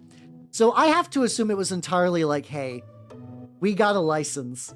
If we do something with that license that people don't recognize, that they're not gonna want to do this. Like a Butlerian Jihad like campaign would make sense, and you've got more to do for like, yeah, your fight. I don't know exactly how the Jihad went down, but you could do like different like types of people, or like whether you're part of the war or you're just like a survivor or something like that. Oh, it's not backstabbing is a bit of the wrong word, but like, you know how in like maybe even maybe something more like Buffy the Vampire Slayer, where there would be like fights and arguments, and then like characters would kind of like, sometimes there would be like romantic breakups, and sometimes they would just get like pissed or whatever. There are ways that like in Mass, like when you get hurt, instead of actively getting hurt yourself, you can fuck up a friendly character by sort of just like getting into the moment, because you are playing teens, so you're very like young and impressionable, and like kind of, you know, not everybody's like the most rational, like level-headed person when they're a teenager. Yeah, and like you can tell in Masks that like they wanted you to do that.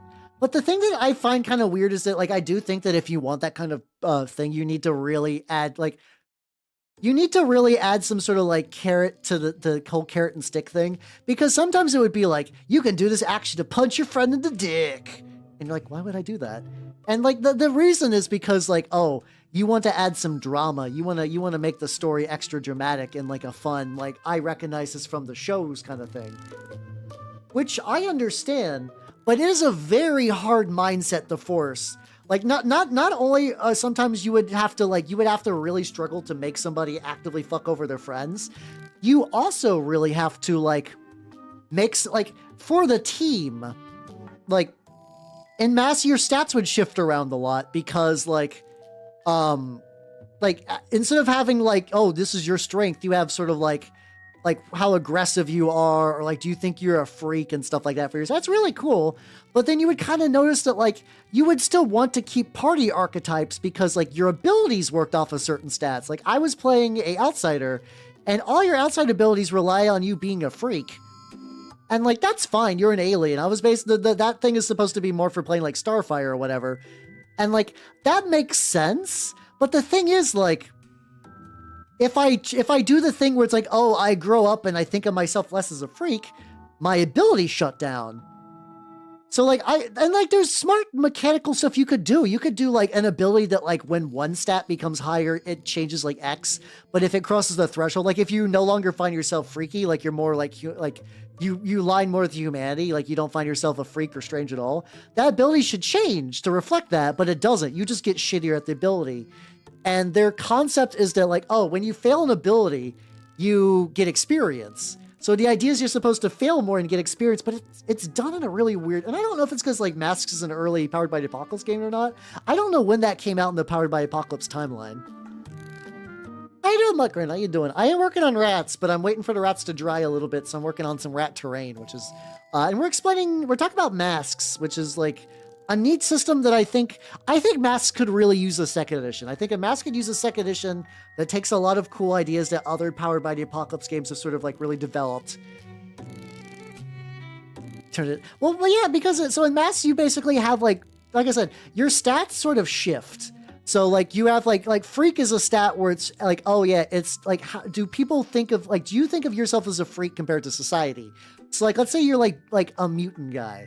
So your thing is like, oh, I have a metamorphic body, but I feel really like out of touch with everyone else. And during the course of gameplay, you could be like, oh yeah, you know, you did a bunch of actions that you felt more like a regular person now. So actually lower your freak by 1 and increase your like humanity equivalent stat by 1. And you're like, oh, that's a thing that makes sense for like character growth. You're like, conceptually you understand that from like people who have like seen things, but that also means that like, oh, I spent all this time like it's not really a game about builds. You're not really like min-maxing in like D&D, but it does mean that like, oh yes, I was a freak, all my powers are triggered by being a freak, and now that I'm not a freak anymore, I'm worse at my concept. It would be like if Superman was like, oh yes, you know what, I realized that like I am basically like a person. It doesn't matter that I'm Kryptonian. I'm not a freak at all. I'm a real guy. And let's say he got shittier at flying. And like, that's fine as a story, but it feels weird as a RPG, I guess. And like really glue these fuckers on there. Yeah, and like sometimes, so people would like do really weird things where like, and like this could be, I'm willing to bet some of this is because my group is like, you know, coming off of Pathfinder and they're still got kind of Pathfinder brain a little bit, but I do think the game could encourage the behaviors it wants to encourage a bit. I think that is very much a thing that like, it really wanted to have X idea and it just kind of like didn't pull it off. But the thing is, otherwise it is really cool. Like the character archetypes you can play are really, really neat and the abilities are really, really cool. And it's not like a lot of other superhero RPGs, you're like, I'm going to play mutants and masterminds. I have 30 goddamn powers, like, you know, like 30 million goddamn powers. And I have to go through a laborious process to build a character that shoots a fireball. And you can min-max it wrong. You can min-max shooting a fireball wrong. So you're worse. So like, you could do a thing where it was like, what's it called? It's like, okay, do you want to be like really good at shooting a fireball? Like, yeah, probably. So like, okay, so then there's ways you could cheese the system with like arrays. So that way it's like, oh, I would actually make it so my fireball is tied into like a variable power. So I can sort of just tweak on and off that like, oh, maybe my fireball also with the same amount of points creates like a flame barrier and whatnot. And it's the idea makes sense because like if you don't know how to use arrays, you're like, I built John Fireman. He can throw a fireball. That's it. Which is not particularly exciting, but the thing is, it's like a lot of people, like newer players don't know that. New players don't know to do that, so they actually make a character that's shittier. And if you do know what you're doing, you make a character that turns 10 points into functionally like 200 points. GURPS might be a very similar thing as well. To this day, I have not played GURPS. I'm not against playing GURPS. It just never comes up. It's like one of those things. It's like I get GURPS' idea of a universal system, but I also like playing bespoke system for my stuff. Like if someone's like, you can only ever play one TRPG to the end of time, like then I might look into GURPS. Then I'd be like, okay, I will do a GURPS because that way I can just have like infinite variety. Yeah, I'm also putting baking soda on there so I can do this where it's like so basically I guess I'm using the baking soda to like really glue them to the base because I don't want these guys to fall off.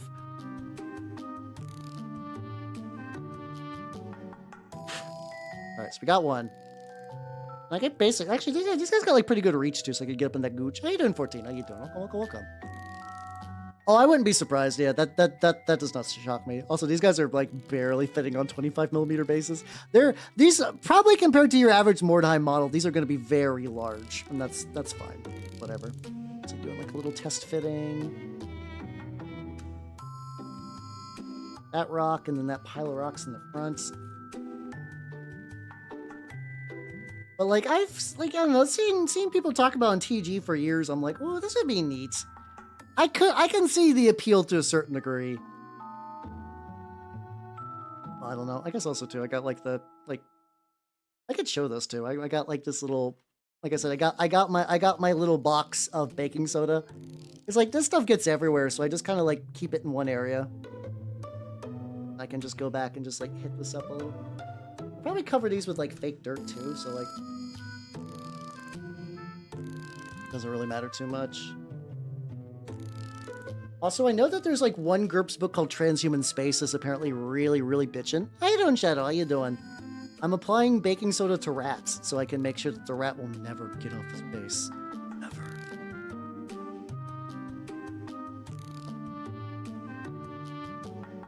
Let's go. To my combat easier since GURPS is a tool. Yeah, I mean, there probably are ways to make like quick and dirty GURPS fights, but it's also one of those things that maybe requires some system mastery to know that you can do that. Maybe. There we go. So like.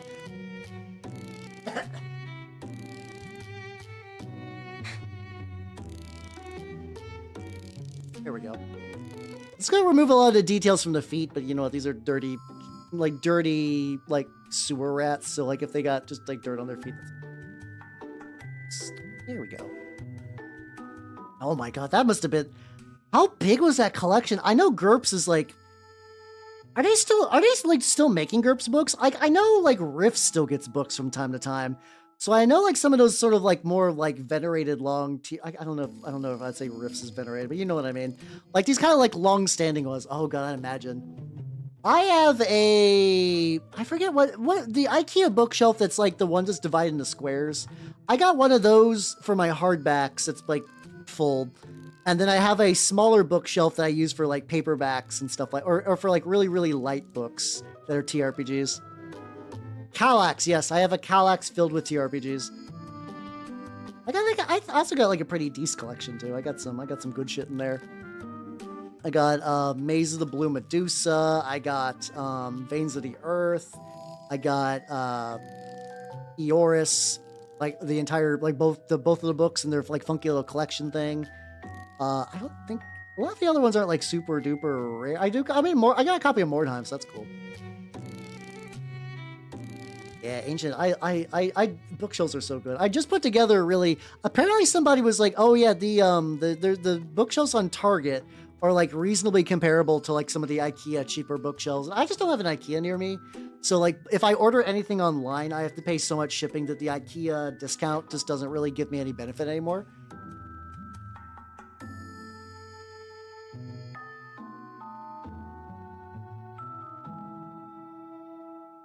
All right. There we go. Time scoop. All right, so rats have been glued on bases. Yippee.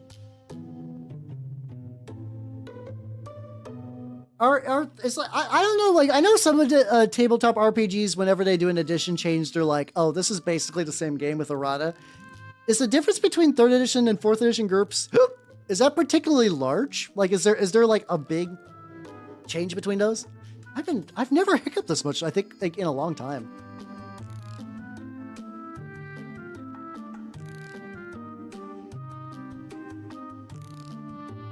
Okay, it's a large change then. Okay, so the fact that they're still having their older books is actually like kind of neat. Oh, okay, so it's a huge edition change. Well, okay, so that's kind of neat then that they're doing that. On the feet. Want to do anything with the feet? I guess I might as well get the feet like dirty. See, let me get a shittier brush though, so if I accidentally like get stuffed too bad. But yeah, so yeah, because like I said, I know vaguely the idea where it's like I think it's like a 3D6 system. But I don't think I said it properly. How you doing, 14? How you doing? Oh yeah, I think I did. I'm just like. What I'll do is I'll probably also apply some like dirt texture paste around this, so that way it's like I can just kind of look like a lot of the streets are just kind of muddy. I think that'll give me the best grip. I did. There we go. Sorry, a little scatterbrain today. It's fine. It's fine. There we go. Okay, there we go. So yay, look at me with my approximate knowledge of many things. Thanks for you're welcome. Ugh. There we go. I'm deep in the rat sauce, but like in a good way. Scrapage and whatnot. This is kind of why I want to get them on the bases, because like they got like I got the gooch, so like I don't need to get too much up in the look at the skin. Those rats showing a little bit of thigh. Ooh, spicy. There we go. Okay, so are there like so for somebody who's not played GURPS, are there like big like 3v versus 4e like purist fights? Because I know like there's so, like, you know, most games that have an edition change usually have like a big edition war thing, unless it's like Shadowrun, which is mostly from what I understand for the newest edition. People are like, please, why do you keep fucking this up? Give us the German version of Shadowrun. Oh yeah, if you live in an IKEA, that'd be great. And how you doing, Roland? Welcome. How you doing? Oh, these are, so what I'm gonna do is, these are my Plague Acolytes that are gonna be used for Mordheim. These guys as the Acolytes themselves are pretty, like, not, like, they're pretty bare bones. Like, they're mostly naked rats. They got their free knife, they got their sling. They're ready to die and just really do nothing else in particular. I do understand that like they're a bit bigger though, because these are 3D prints from Mads Minis, which was who did this big. It was like a weirdly specific targeted Kickstarter, where it's like, okay, we're gonna do one half this, which is gonna be like half. Basically, like, what if part Skaven and part Nurgle? I was like, oh, well, this is like exactly what I needed for this exact project. Well, fuck. There's also like Rat Plague Marines and a bunch of other stuff, which is pretty legit. Okay, so GURPS had like a nice peaceful edition war split. That's neat. So what do? I paint rats, and I do paint rats every now and then. It's both my theme and my running joke. I guess that's true. I guess if you just kind of treat the newer edition as just like another option, you're like, well, if I wanted something a little like more straightforward, I can just pick that and just kind of live my life. It's cool. Yeah. Rats of the Nurgle and Skaven variety, unironically, yeah. Also, Roland, if you do not know me, I'm Halbernot, the Mimic Elf, miniature painting VTuber of the Nurgle and Skaven variety. And the Pestilence range has kind of died down a bit. I think there was some... I believe there was some, not Warcry, Underworlds. I think it was the Underworlds Pestilence crew. But otherwise, not a huge amount. They've really, like I said, these are 3D prints. With the varied Chaos and Nurgle stuff. Yeah, I'm painting too many rats. I should do some other stuff. I have this stuff written down for an Orktober build. I did take everyone's suggestions, and I want to put them together. I currently have a can that is soaking right now, so I can use that for a tank. So it'll happen at some point, but don't expect that anytime soon. I got a lot of stuff I need to put together first. Like, I just started getting some 3D printed bits that I want to use for my Ashen Circle. For Horus Heresy. I got me some jetpacks and I found some cool third-party axes and some cool third-party wrist flamers. So then I can use those with the Mark II bodies I got from the Saturnine box and make me some Ashen Circles. So that's gonna be fun. But yeah, no, I'm doing basically entirely, like, the thing is I actually do have some Skaven models if I really wanted to use them for this Pestilence warband, but I kinda don't. I like Skaven, but I really like kit bashing my own stuff, and like these are pretty heavily kit, like, oh, not heavily, like I cut off their hands and replaced them with these weapons. I removed the big back spike and I added some cheesecloth. So like I've definitely like customized these a bit. But like, and I like that customization because the customizing regular Skaven don't particularly activate my almonds, because I don't know. I find a lot of Skaven stuff is like minis wise is almost like too fixed. Like there's not a lot of good areas I could like grab and twist and sort of like make my own. Other than the big fuck off Vermin Lord War Dog mech, which I got that recorded, like what's it called? The rotator. I'm assuming I'm gonna be dropping that on Monday, so that'll probably happen maybe at some point. If not, maybe Wednesday. Still got more of the video to put together too. Didn't get any progress today, but at least yesterday I got a fuckload of progress in that video. I got like a bunch of audio stuff recorded. I recorded some more jokes. I got my Twitch integrated throwing system, also known as TITS, activated so that like during a bit where I talk about how big my backlog is, there's a little cutaway where I get pelted with my own mini boxes. So that's fun. Could actually just activate TITS for whenever I stream, just so you guys can hit me with my backlog. I should do that. I need to do that at some point. I spent all the time getting PNG versions of all these boxes that I haven't painted all the minis in. Not a crazy amount. It's also kind of tricky to do because since I do a lot of like 3D printed stuff. Yeah, TITS. It's something that I've had forever and I've just barely ever used it. Like, I think I used it a little bit, like, when the gimmick was newer, and, like, I haven't touched it since. There's probably some fun to be had with it, so I probably should try to bring it back, at least a little bit. Let's see. Hey, buddy, nice tits. It's also very fun to say. That never gets old. It's also really interesting, so, like, I looked at the Vtuber, so it's like, so for context, it is like a system that, like, you hit a button and, like, it throws a bunch of objects at the Vtuber. The lady who put that together is still streaming, but as far as I can tell, her streaming content is entirely doing like Reddit subreddit reviews, which seems to be working well for her, but that's just like a whole realm of content I would have never thought. Like, I guess that's a thing people like. I don't know why, but I guess there are just like weird niche. I guess that's where you kind of go to find like certain niche communities, because of like, if you don't know like deep forum diving, you're not going to really find much. And there probably is some like fun weirdos if you'll be like, look at this weirdo. Look at him doing weird shit. I could see that being enough to get some like content out of. One more thing of regular skin on these assholes, and then I might try a lighter shade a bit. Like touch up the hand. Oh, I need to touch up the slings a little bit. Are they titsless? I don't know. To be fair, I didn't watch the stream. I just saw like now like reading r/ like whatever. To be fair, at least they weren't doing like the ones that are like yeah, I went into r/ incels. We'll see how that's going, because like no, that horse has been obliterated. It is now atomized. I don't think it was like quite like that, but it's like nothing that I would actually go and watch. So I was like, oh, okay. Thank you for your service in putting together tits, and I did give you money for tits, so you know, everything worked out in the end. I don't need to see Reddit reviews. I'm good, thank you. Not like metal. Or get like a good cook. Not now. Probably not. I'm very happy how these lads turned out. Oh. It's like I said, they're fun. They're like they're so covered in just base skin that they feel very naked. Like it's here, like this rat shouldn't be this naked. Where's he fur? Where's he fur? This rat is ass out, kind of. Well, you get like a bit of a cheek. It's like slightly cheeked out rat.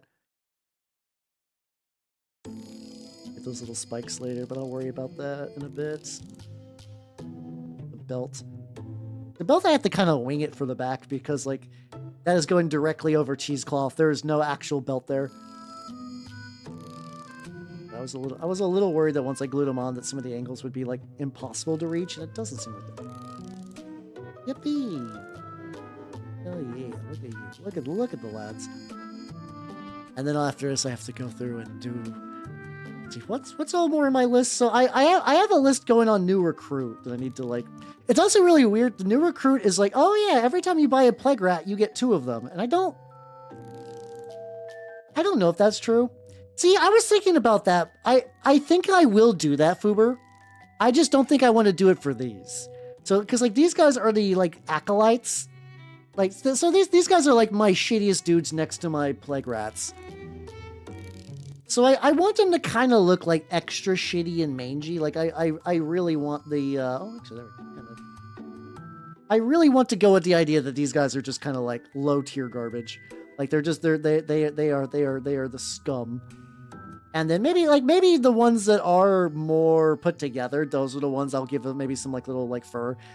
Because what I've seen people take the teddy bear stuff and then you just like soak it in a mixture of like paint and PVA glue, and you can just kind of just like take some tweezers and just put them on the back.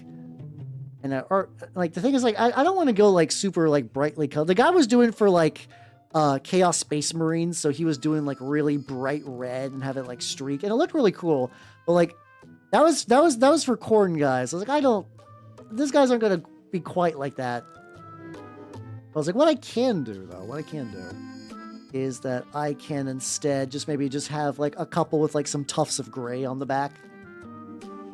I said nothing too widespread. It needs to be pretty subtle, but I think I can make that work. Belt area. Okay, these wrist are good. A little annoying. And check it out. Yippee. All right, let them dry a little bit, and then while they're dry, don't we go back to you? I done so that. Yeah, look at me. I'm painting rats. It happens. Ironically, when you came in, I was going to let the rats dry for like a second so I could do like an itty bitty amount of work on this guy. What if instead of using the brush, if I just want to use like instead of using the, what's it called? Instead of using the, like dry brush, I can maybe just use this and go like a little pitter-pattery. Oh yeah, how you doing, Solette? Because I do be working on rats today. Rat work is real.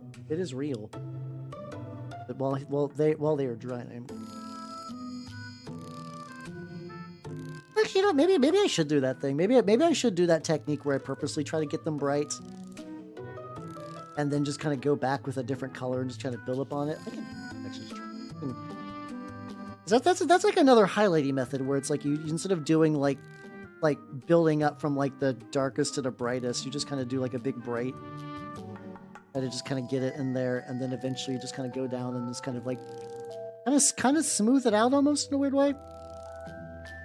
Considering that I would like to use this guy for the new Great Hunger cult and for Closet Purge of minis, or just like what are you getting rid of? I can see that though. I do that every now and then where I just go in and just like, well, gotta remove a lot of backlog bullshit. Close. I gotcha. You just got like too many, or are you having trouble finding your stuff, or you just feel the Marie Kondo urge in your soul just to declutter. You feel her like little pixie spirit hovering over your shoulder. Like, yes, you should. I haven't worn that jacket in 2 years. You should throw it away. You fucker. Kondo. Yeah, that's not what she says. She's a nice lady. Like I said, I don't entirely agree with her methods all the time, but I do think she, at least at the time when she was active as like a clinging magical lady. Yeah. I mean, I think the thing is that is where I think she does have like some like, actual like application where it's like, yeah, there are things like I've had like bits and stuff that like I was just like, I'm not going to do anything with them. So I took them to my shop for the bits box, and people were like, oh yeah, I'm going to use that bit. And that made me feel happy. And it's like, oh, this is actually getting used. Well, I do kind of get it. Oh, if you're struggling to do laundry, yeah, for sure. Oh, you're going full elf today. Hell yeah, let's go. I think I got like 20 Shadow Warriors. Like I mentioned every now and then somebody was selling a high elf army back before the old world was like really a thing. I mean, it was a thing, but I think there was just like no mention of elves were just going to be a thing. They were also still in Age of Sigmar at the time. So I picked up like a couple of them. So I either have the Fire Phoenix or the Ice Phoenix. I don't remember which. I also have stuff do I got? I think I got 20 of the Shadow Warriors. I got like maybe like 10 or 20 of the Phoenix Guard. I think I have a wizard. Like, it's a bunch of stuff that I remember at one point I was like, you know what? What would it take for me to put together a old world high elf army? And the answer is I need a fucking lot more. I need so many more, goddamn. All these things that are like, oh, these are probably like core units. I'm like, no. Yeah, I don't dislike the Lumineth. I was actually almost starting to get into them during, like, I picked up a Lumineth box from my local shop before, like, the COVID lockdowns really hit, because there was a period of time I was like, I don't know if I'm ever going back. Like, I don't know if this game store is going to be there for me, like, in a bit. So, like, I was like, I'm going to try to get some stuff. Like, not even for, like, I better stock up, like I'm hoarding nuts for the winter. It was more like, I know that, like, the stores were having, like, a really critical moment. I was like, I should probably throw them a couple bucks just to see if they have, like, any amount of money. Like, mind you, not that, like, my purchases were going to, like, save a store, but it's like, it felt like a good thing to do. Okay, I'm going to let these dry now. Oh, camera froze. How you doing, Mikey? How you doing? How you doing? I see you noticed my very handsome fat fuck. Hold on, my camera just froze. It just does that. Jeez. Go. There we go. Behold, the handsome fat fuck. I'm doing some, like, really overly bright muscle stuff because I want to try to, like, see if I can, like, glaze it down. But he's not the star of the show. The star of the show are these handsome lads. Look at these lads. Got some rats. Also, another rat over here. Now I'm gonna try doing, like, a little bit. These guys do got good bodies for dry brushing. Maybe I'll try something similar to that. So I'm gonna do one bit of Griffin Claw, and then maybe 2 bits of Griffin Claw, 1 bit of Dark Ivory from Proacral, which is not quite Pallid Witch Flesh, but seems to be so this is Ivory Tusk, which is, I believe, Pallid Witch Flesh, but for the tooth and coats. And then this is the new-ish Dark Ivory from Proacral Ninjon. Ooh. And they're, like, very similar. They're not, like, quite there. Like, if you're trying to color match, I think you're going to be disappointed. But if you want, like, a similar effect and you're starting fresh and you don't need, like, a one-to-one match, they're basically there. Yeah. That's how you doing, Nitro. Welcome. Ah, there we go. I'm, like, readjusting the legs. Yeah, I think what happened is that I was, like, there's been times it's like, I like painting horrible, gritty fucks. I do enjoy them, but I was like, maybe I should do, like, a nice, clean, kind of, like, pristine series of models. And for that, the Lumineth made sense. I started to paint a couple of them, and I'm like, nah, I'm not feeling it. I've done that so many times where I'm like, I want to maybe branch out. Nah. I just think deep down, I just like painting horrible little fucks. I did feel that urge to paint something slightly cleaner again recently. So, I have been very out of the loop for Infinity. I've been very out of the loop for Infinity, but I did see this. I did see this recently. Infinity got a new sectorial. And I'm like, ooh, baby, let's go. How's you doing, Aslan? Nice. Yeah, they're like human defectors to the combined army, and they got that kind of like really cool combined army look. They also have a cyber dino. And like part of me wants to paint them up, but like, so they're clearly doing a thing that like the red is supposed to simulate muscle. I kind of want to paint them, but actually make that like glistening. I kind of want to make that look like this is not just synthetic muscle, like it is. Like that'd be legit. Oh, and the Juggernaut is just like a big dude riding another big dude. And all together, you could basically pre-order more or less everything at their shop for like $200, but I'm like, so my knowledge of the Infinity setting is really weak, but I know they've been doing a big push of like humans actively beginning to like defect to the combined army. Like there was all the Achilles people have been doing that, and I guess these guys as well. So I guess this is sort of like the next step. Yeah, Achilles and Pandora, and I think, I don't know, like I said, I don't know where those guys fit in. I just know that they are humans that have sort of moved over and got like, they're actually kind of a lot like the Advent Forces, where they're humans. I don't think they're genetically modified. Oh, Achilles isn't there. Oh, gotcha. Like, I don't know if they're genetically modified, but I know at the very, very least they're like, augmented with alien tech, which I kind of always really like that aesthetic. The idea of like, maybe that's why I've been getting into Gene Stealers more, because I really like the idea of like, that kind of like, oh yeah, no, they are humans mixed with like an alien intelligence thing, and they're kind of all like fucked up and weird and strange because of it. Shocking, I know. I also did think the combined army was pretty legit. I had like I had like the Moriat like aggression force, but like back when not the whole sectorial box, but back when it was just like a couple dudes. So I got like the hacker lady and just kind of a couple of big boys in a box somewhere. I don't know if I like, and I have those. I have the old Toha sectorial, and I have the Pano military orders one, which I didn't. That's the one I was told to get as like a fun beginner one, and I got my ass stomped. But yeah, I don't know if I'm gonna be like, oh, I want to get back into Infinity, but I do really like the look of those. That's the thing. I find Infinity as a setting and the minis are really cool, but I don't know if I'm quite ready to get sweaty. I don't think I'm ready for this sweaty. I don't think I'm ready for this sweaty. Wait, can you bring Dr. Worm in this sectorial? That would be rad. I do like Dr. Worm. Dr. Worm is this little like robot worm. He's not called Dr. Worm, but Dr. Worm is a very good They Might Be Giants song that I have been. I saw that it was originally a music video on like Nickelodeon of all things, and I remember just seeing that when I was young, and that's implanted within me. I will just remember that song forever. Like, I'll just be like, they call me Dr. Worm. Good morning, how are you? I'm Doctor. Like, that's one of the songs I like to sing when I'm alone. Just like, I mean, I'm always alone in my house, but like, you know, when like sometimes I just like singing for no real reason, just to myself, and it's fun. So that's one of those ones. Dr. Worm is a big one. Anything by Dead Milkmen or kind of another big series of songs like that. Or seriously, woo!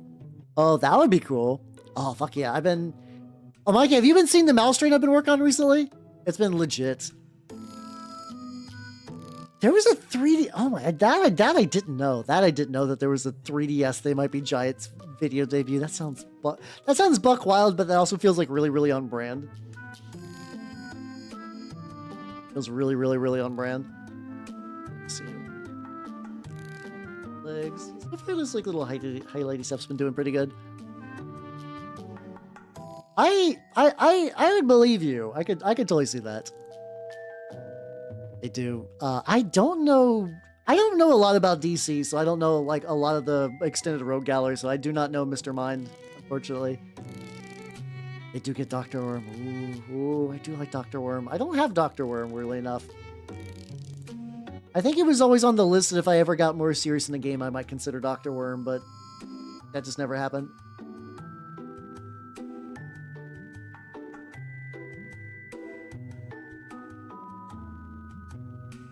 Get some like generalized. He's also got this like little like weird exposed bone in his foot, so I'm gonna have to go back and get that a bit later. He doesn't touch it. Oh, fuck yeah, let's go. I wonder if he was also based on Dr. Worm, or if that's just the idea of a worm who's a doctor. I mean, you know, the kind of like apple a day thing, and that the kind of like apples and worms. I wonder if there's probably some inherent like cultural like, yeah, let's lean into that and make like a worm doctor. I bet that's cool. I do wonder how much of it is that at work, but at the same time, if it was inspired by They Might Be Giants, that would be rad as all shit. They Might Be Giants. Very good band. Currently, I like every now and then I'll listen to a song of theirs on repeat a lot. Recently, it's been Birdhouse in Your Soul. I also really like Don't Let's Start. I don't know why Don't Let's Start and Birdhouse in Your Soul is a current too, but like I'll take it. There we go. That's good. A little bit in the back of the leg.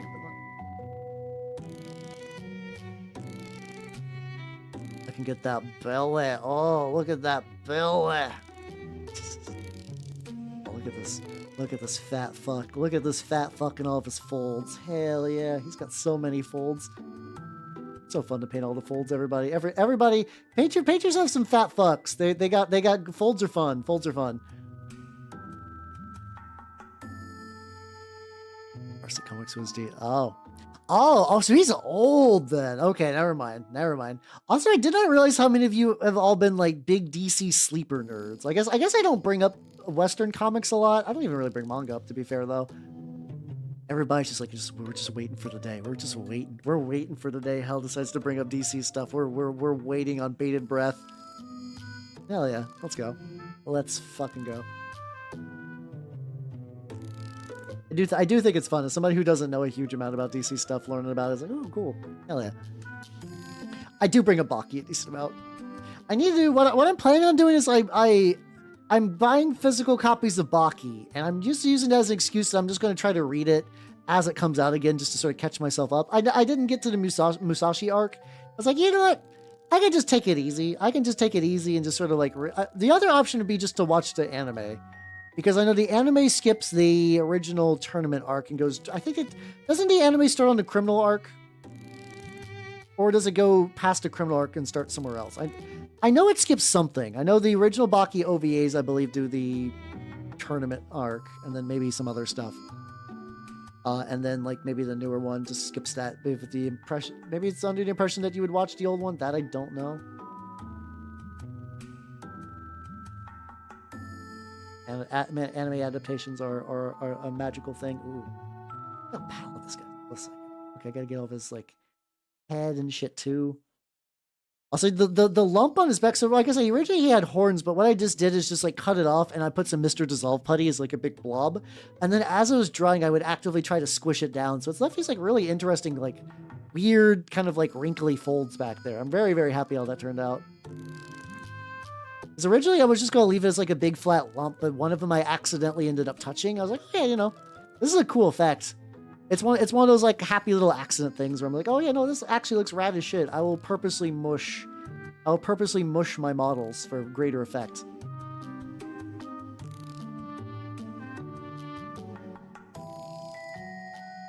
Eventually go back into There we go. Adore DC Comics a lot. I can see that. DC always seemed one of those ones, like, I know Marvel sort of won the, like, big, like, popularity war thing for a while just because of the movies. Some leaks into DC stuff always seem like really neat. I need to do, is it, I know, because I know there's, like, kind of, like, that kind of era where it was, like Alan Moore was, like, writing comics, I think, for DC, too. Didn't he do, like, was Animal Man DC? I know he's done a couple for them, and I've been meaning to read those because that's another one of that era of like really kind of like trippy, occulty, but also kind of pretentious comics, which I enjoy. Okay. So the Baki, okay, that's kind of what I figured. Kind of a weird spot to start it. Once again, I feel like if you were like a theoretical person who's a Baki anime only, you would be really confused. Because you basically, a lot of the characterization is in the early tournament arc, so I don't know why you would do that, but maybe they just don't care that much.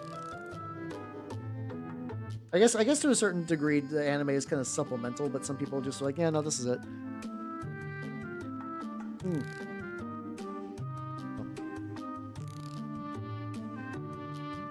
Get them eyes. Now this. Yeah, no, I'm honestly just due to read a bunch more of, like... It's weird that there's, like, I have, like, a big old comic backlog. I gotta do some stuff. Is it? Yeah. I'd believe it. Katamari songs are neat that sometimes they're really short and sometimes they are ludicrously long, and that's fine, you know.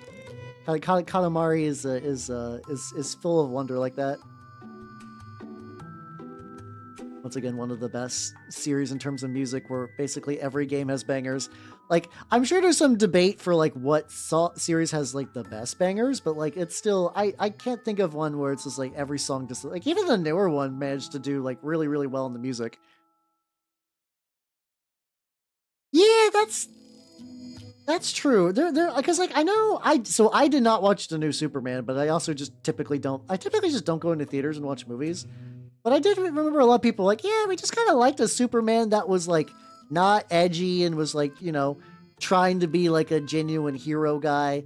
Though the weird thing is, like, something I keep noticing is that there's this, like, weird stealth, like, Zack Snyder... Like, I don't know if people are just, like, really repping the Zack Snyder movies because they, like, are genuine fans or if this is some weird, like, culture war proxy bullshit.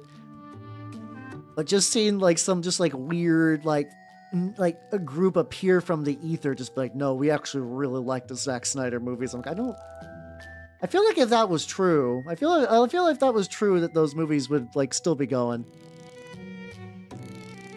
I mean, Blade 1 and Blade 2 were pretty legit. I will give them that. Those blades are fucked. Those blades fuck. Blade Trinity was stupid. we watched Blade Trinity, and I don't think everybody was like, I don't think this is going to be any good, and we were correct. I don't think there's any like, I don't think there's any way Blade Trinity could have been good with what it was given. But yeah, it'd be like that. Which, speaking of which, today, not today, today now after stream now, this what's it called? This Wednesday, this Wednesday, will be the very last Hellboy movie we will be watching on movie night. The Crooked Man, which was released last year. I'm curious because I know Mike himself apparently has some degree of say in this, but the budget's even smaller. Every time the budget shrinks, I'm like, what the fuck are they gonna do now? I actually don't know if between the Del Toro movies if the budget shrank or not, but definitely between Hellboy 2019, like basically for context, the Hellboy 2019 and Hellboy: The Golden Army I think had roughly similar budgets, but I don't believe any of them accounted for inflation. So like both of them were like roughly 50 million, but like 50 million circa 2008 and then 50 million circa 2019. So like pretty big difference. Pretty big difference. Yeah. Yeah, it's really weird. It's it's always that thing to like, as somebody who is like a really casual, I don't know if I'd call myself a Superman fan. Not that I dislike him as a character or anything. It's just that I just have genuinely not read, like, I have not read a lot of Superman comics. Like, I remember weirdly enough reading Superman, do you guys remember there was like a series a long time ago of like, it was sort of like silent movie based, like iteration, Elseworld comics of all the superheroes. Like, I know there was like a Batman. I know one of them was based off Metropolis, and I forget what the other ones were based off of. Like, I know I've read that, but I don't remember much about it. It's been many, many years. I vaguely remember it was cool, though. I remember those were neat. It's been a hot minute. It's been a hot minute. But yeah, but like, even I was like, yeah, like Superman's supposed to be like the nice, like, yeah.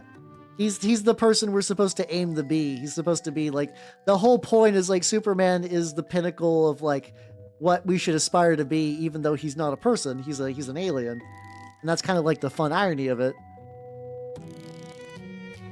I guess I don't know. I guess culture war instead. Yippee! I love arguing with strangers online. It's the best. Nothing is more productive than arguing with strangers online. Everyone should be doing that. Yeah, he's the Boy Scout. And like, that is also like, cause like the thing is like, you don't have to like, if you don't like that you do got options. You do got like Batman or like Wonder Woman. I've always really enjoyed that about Wonder Woman, that like she will just fucking just like shank a bitch. Where it's like a Superman, Batman, like I don't know if I don't really want to kill him. Wonder Woman's like, I will fucking strangle him. I don't give a shit. I'm Wonder Woman. Oh, I did pull that up for later. Hell yeah. I don't know if she does that in the Absolute comics or not. I know she's kind of got like a bit more of a witchy bend, because I think isn't it like Cersei is the one who kind of raised her in the underworld? She still looks ripped as shit though. I actually really like her costume. Really, yeah, her costume in the Elseworlds is like, not Elseworlds, the Absolute Wonder Woman is like, mwah, chef's kiss, excellent. The good shit, the real good shit. Yeah. I like that she's a witch, but also still built like a brick shit house. I think ripped casters. I understand why they don't show up in games a lot, because you need that inherent balance. But like, you know, Wonder Woman doesn't need to be balanced. It's fine.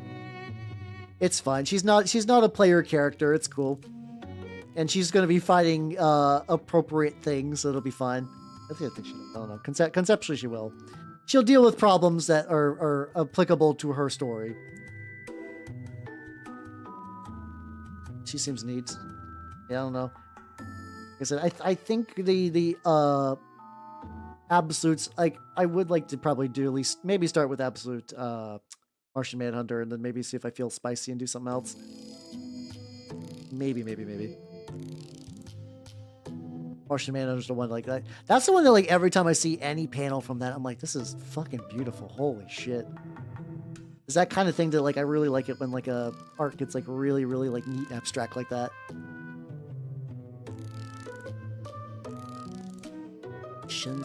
That's God. It's kind of weird that there's that whole era where we were like, oh yeah, tiny little portable platforms with like no resolution or space. We should put stuff on there, like.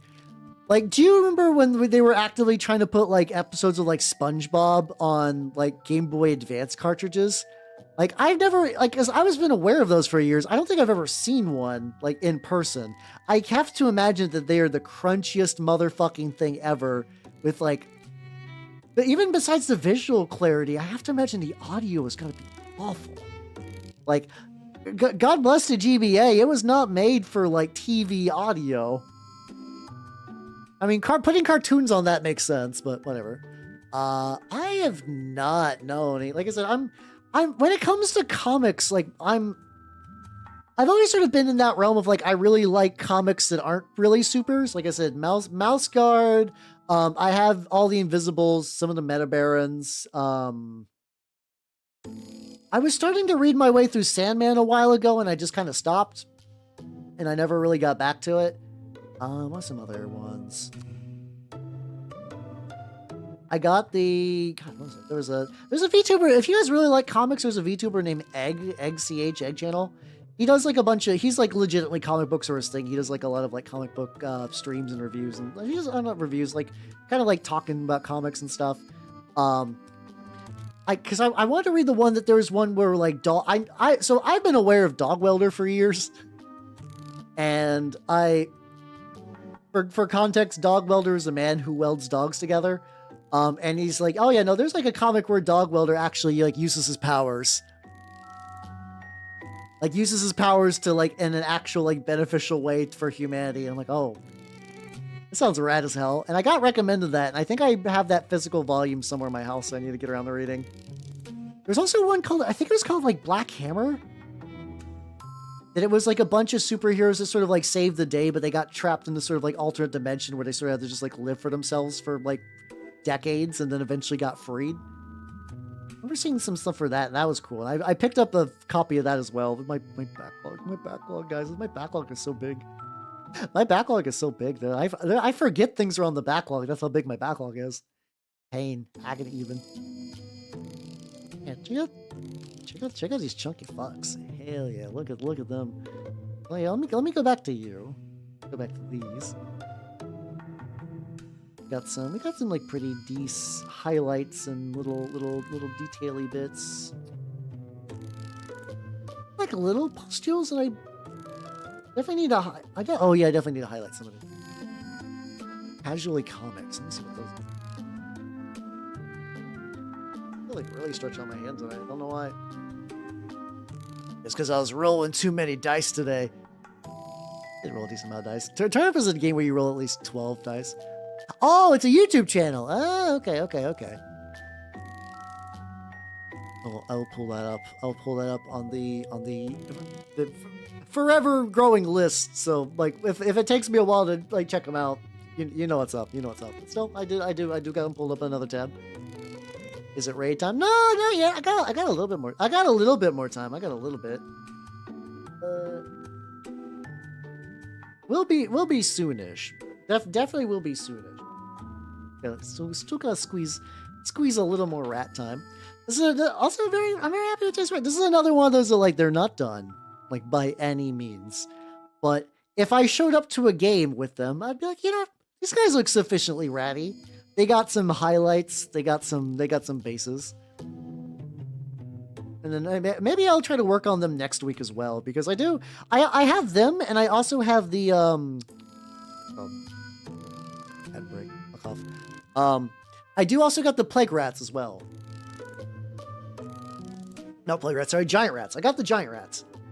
So like I got enough rats that like I need to work my way through all of them. Oh, I got this itty bitty dry brush. Oh yeah, I was using that earlier. Did not forget about this.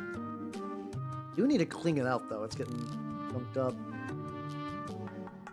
I need to subject. So if I'm subjecting any of my brushes to the goop, this needs to be the one.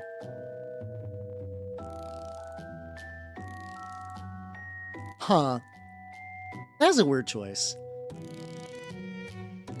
Use like craft paint. Oh god, no, don't do that. Don't do that. Don't do that. So craft paint, typically like the pigments are really, really thick and like the paint itself is really, really thick. Like I would never suggest, never, ever, ever, ever, ever suggest using craft paint for miniature projects. Like, there are people that do sometimes, and in my experience, there's more people that are like, yeah, I can get away with that, and that's the reason you would get like thin your paint sort of things.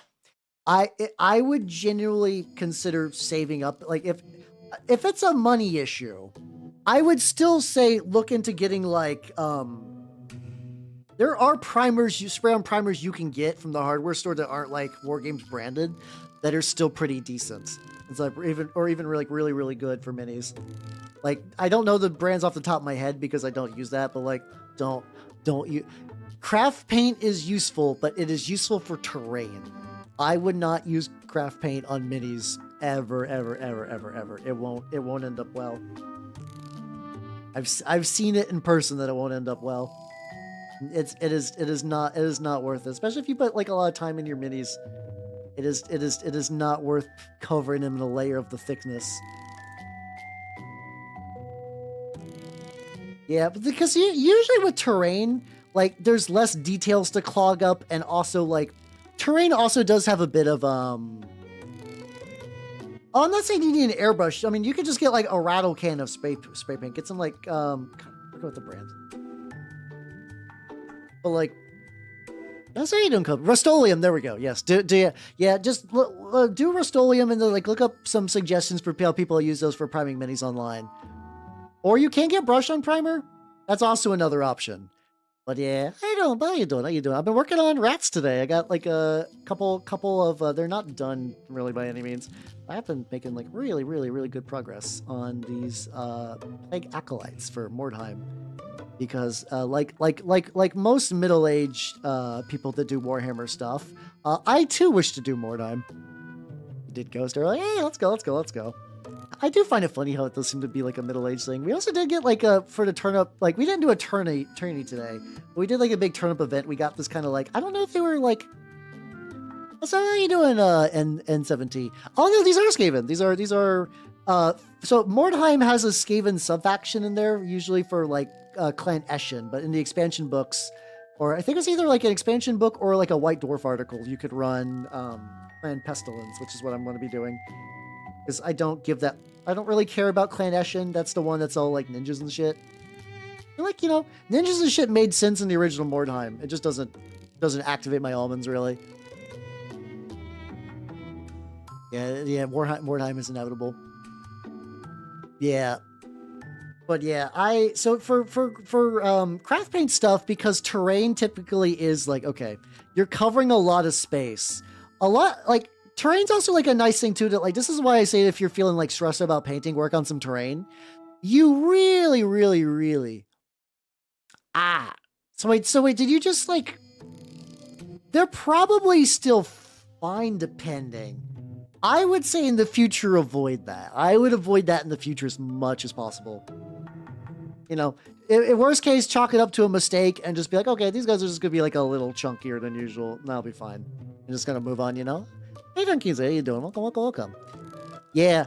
Oh, they really are. There's like a really beautiful Mordheim table at this like the indie game store I've been playing at, and it's like, ooh, you see it. And the funny thing is, like, individually, the buildings aren't great. And I don't mean that in like a bad way. That sounds weird. Hear me out. Like, they're put together very well, and the paint jobs aren't like, they're not like spotless. They're very like lots of dry brushing, lots of kind of like flat colors, lots of like a thick oil wash or thick wash or something. Like nothing that like a person that like with a lot of time couldn't do even as a beginner painter. But like seeing an entire table covered with that looks beautiful. It really, really does. Like, there are people on YouTube that put together like really beautiful Mordheim terrain, and you're like, I could never do that. I want everyone to understand that like even terrain that you think is going to be bad is going to look very, very, very good. They're going to look very, very, very good. Even if you're like, oh, the individual quality is not great. Let's look at it. I ran a Katamari? No shit, I ran a Katamari. Let me get Katamari up.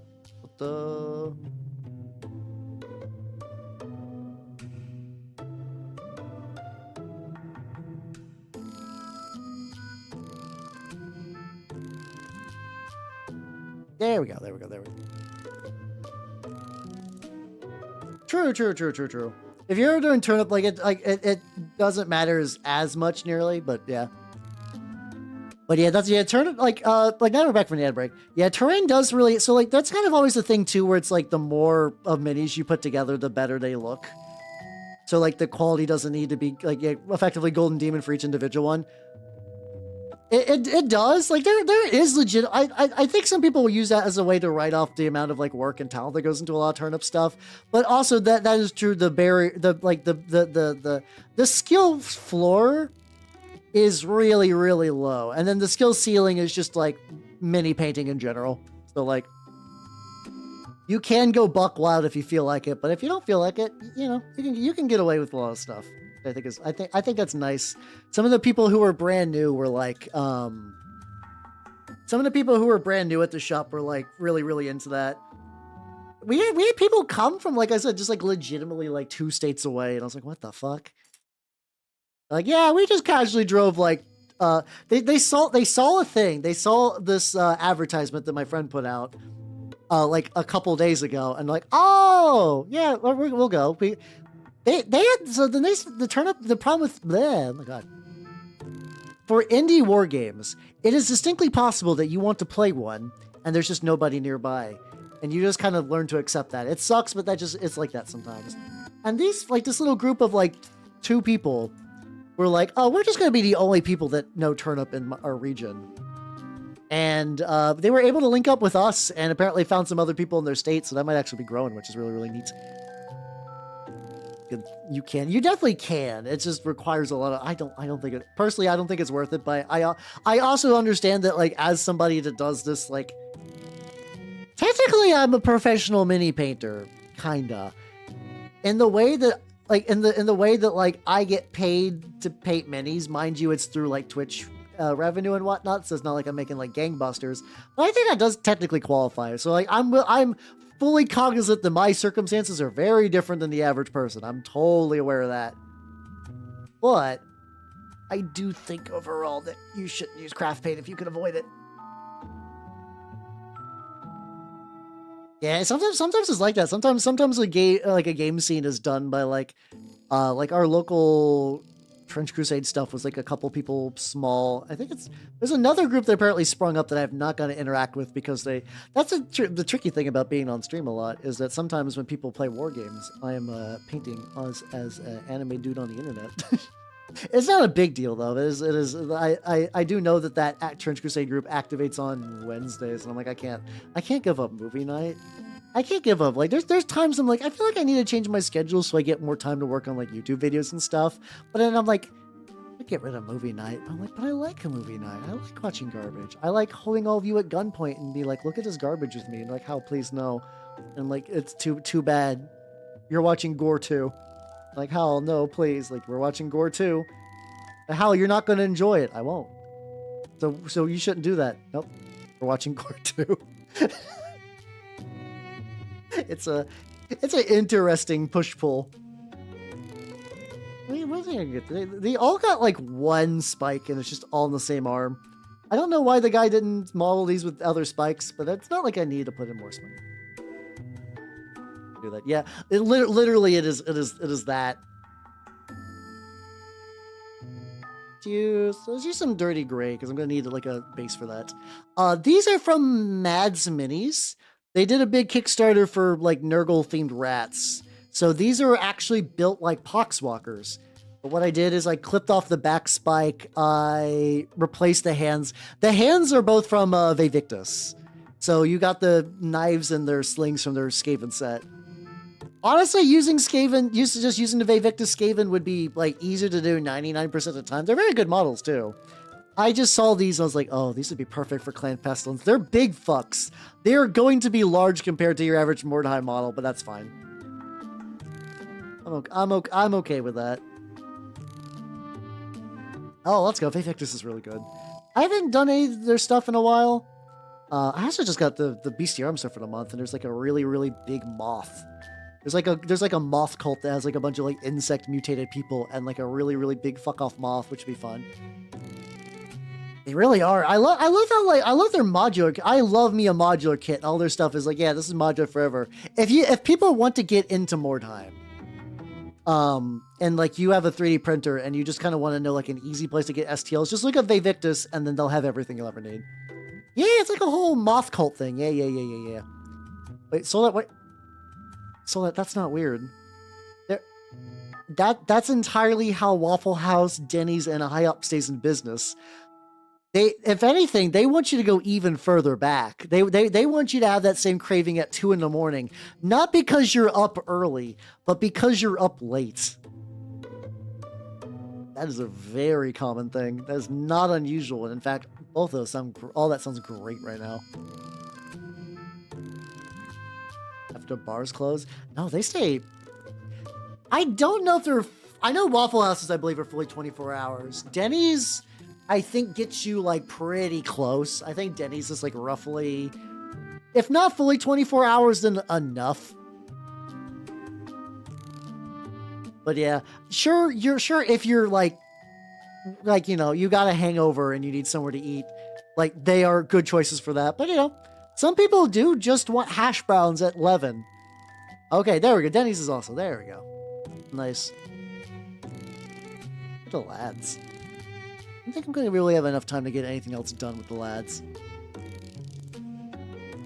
Oh yeah, no, I own that book. I love Mold's book. It's really, really good. Let me do a little bit of touch up on the thing. Is it like a darker leather? Maybe. Worst case, if it's like a little kind of mixed color leather, that'll be fine. But yeah, no, I think you can still buy it. It was like $20. Definitely worth it. It's a beautiful book. It's a beautiful book. So let's go head out for the foot. Wait. I'll have to double check for where they are, but yeah, I don't see why not. I don't think I'm gonna deny anyone hash browns. Like, I'm not gonna be like, no, you cannot get hash browns and scrambled eggs. You must suffer. A little bit more, just like nothing. It's up a wee bit. A wee bit touch up there. There we go. You can give me. No, you can't have my tots. God. That also reminds me. I also have the Grim in the Dark, the video from the guy who did the Napoleon Dynamite on like Prince Crusade and Warhammer and stuff. I still need that. I pre-ordered that motherfucker, and I just have not had the time to sit down and watch. It's weird that my life, I'm like, I don't have time to sit down and watch an hour-long movie. That's a weird realization that I just don't think I've really just like let that click until now. Do be true though. Put that hand. Kind of smoosh it for now, and we'll go for later. Yeah, but there we go. All right, it is time to wrap up for the night. Just in time for the interior of the zombified alligator, whatever. And let's go to the chatting stream.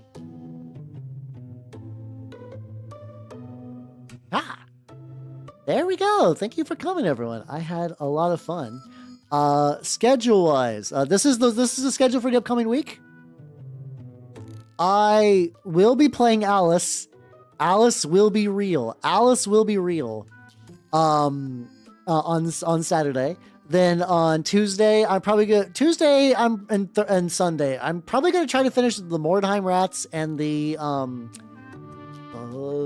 I'm gonna try to do the Mordheim Rats and the Gene Stealer Turnip Guys. So I'm gonna try to do that. And then on Thursday, I will continue to play My Immortal because I absolutely want to finish reading that bad boy. And it's gonna be legit.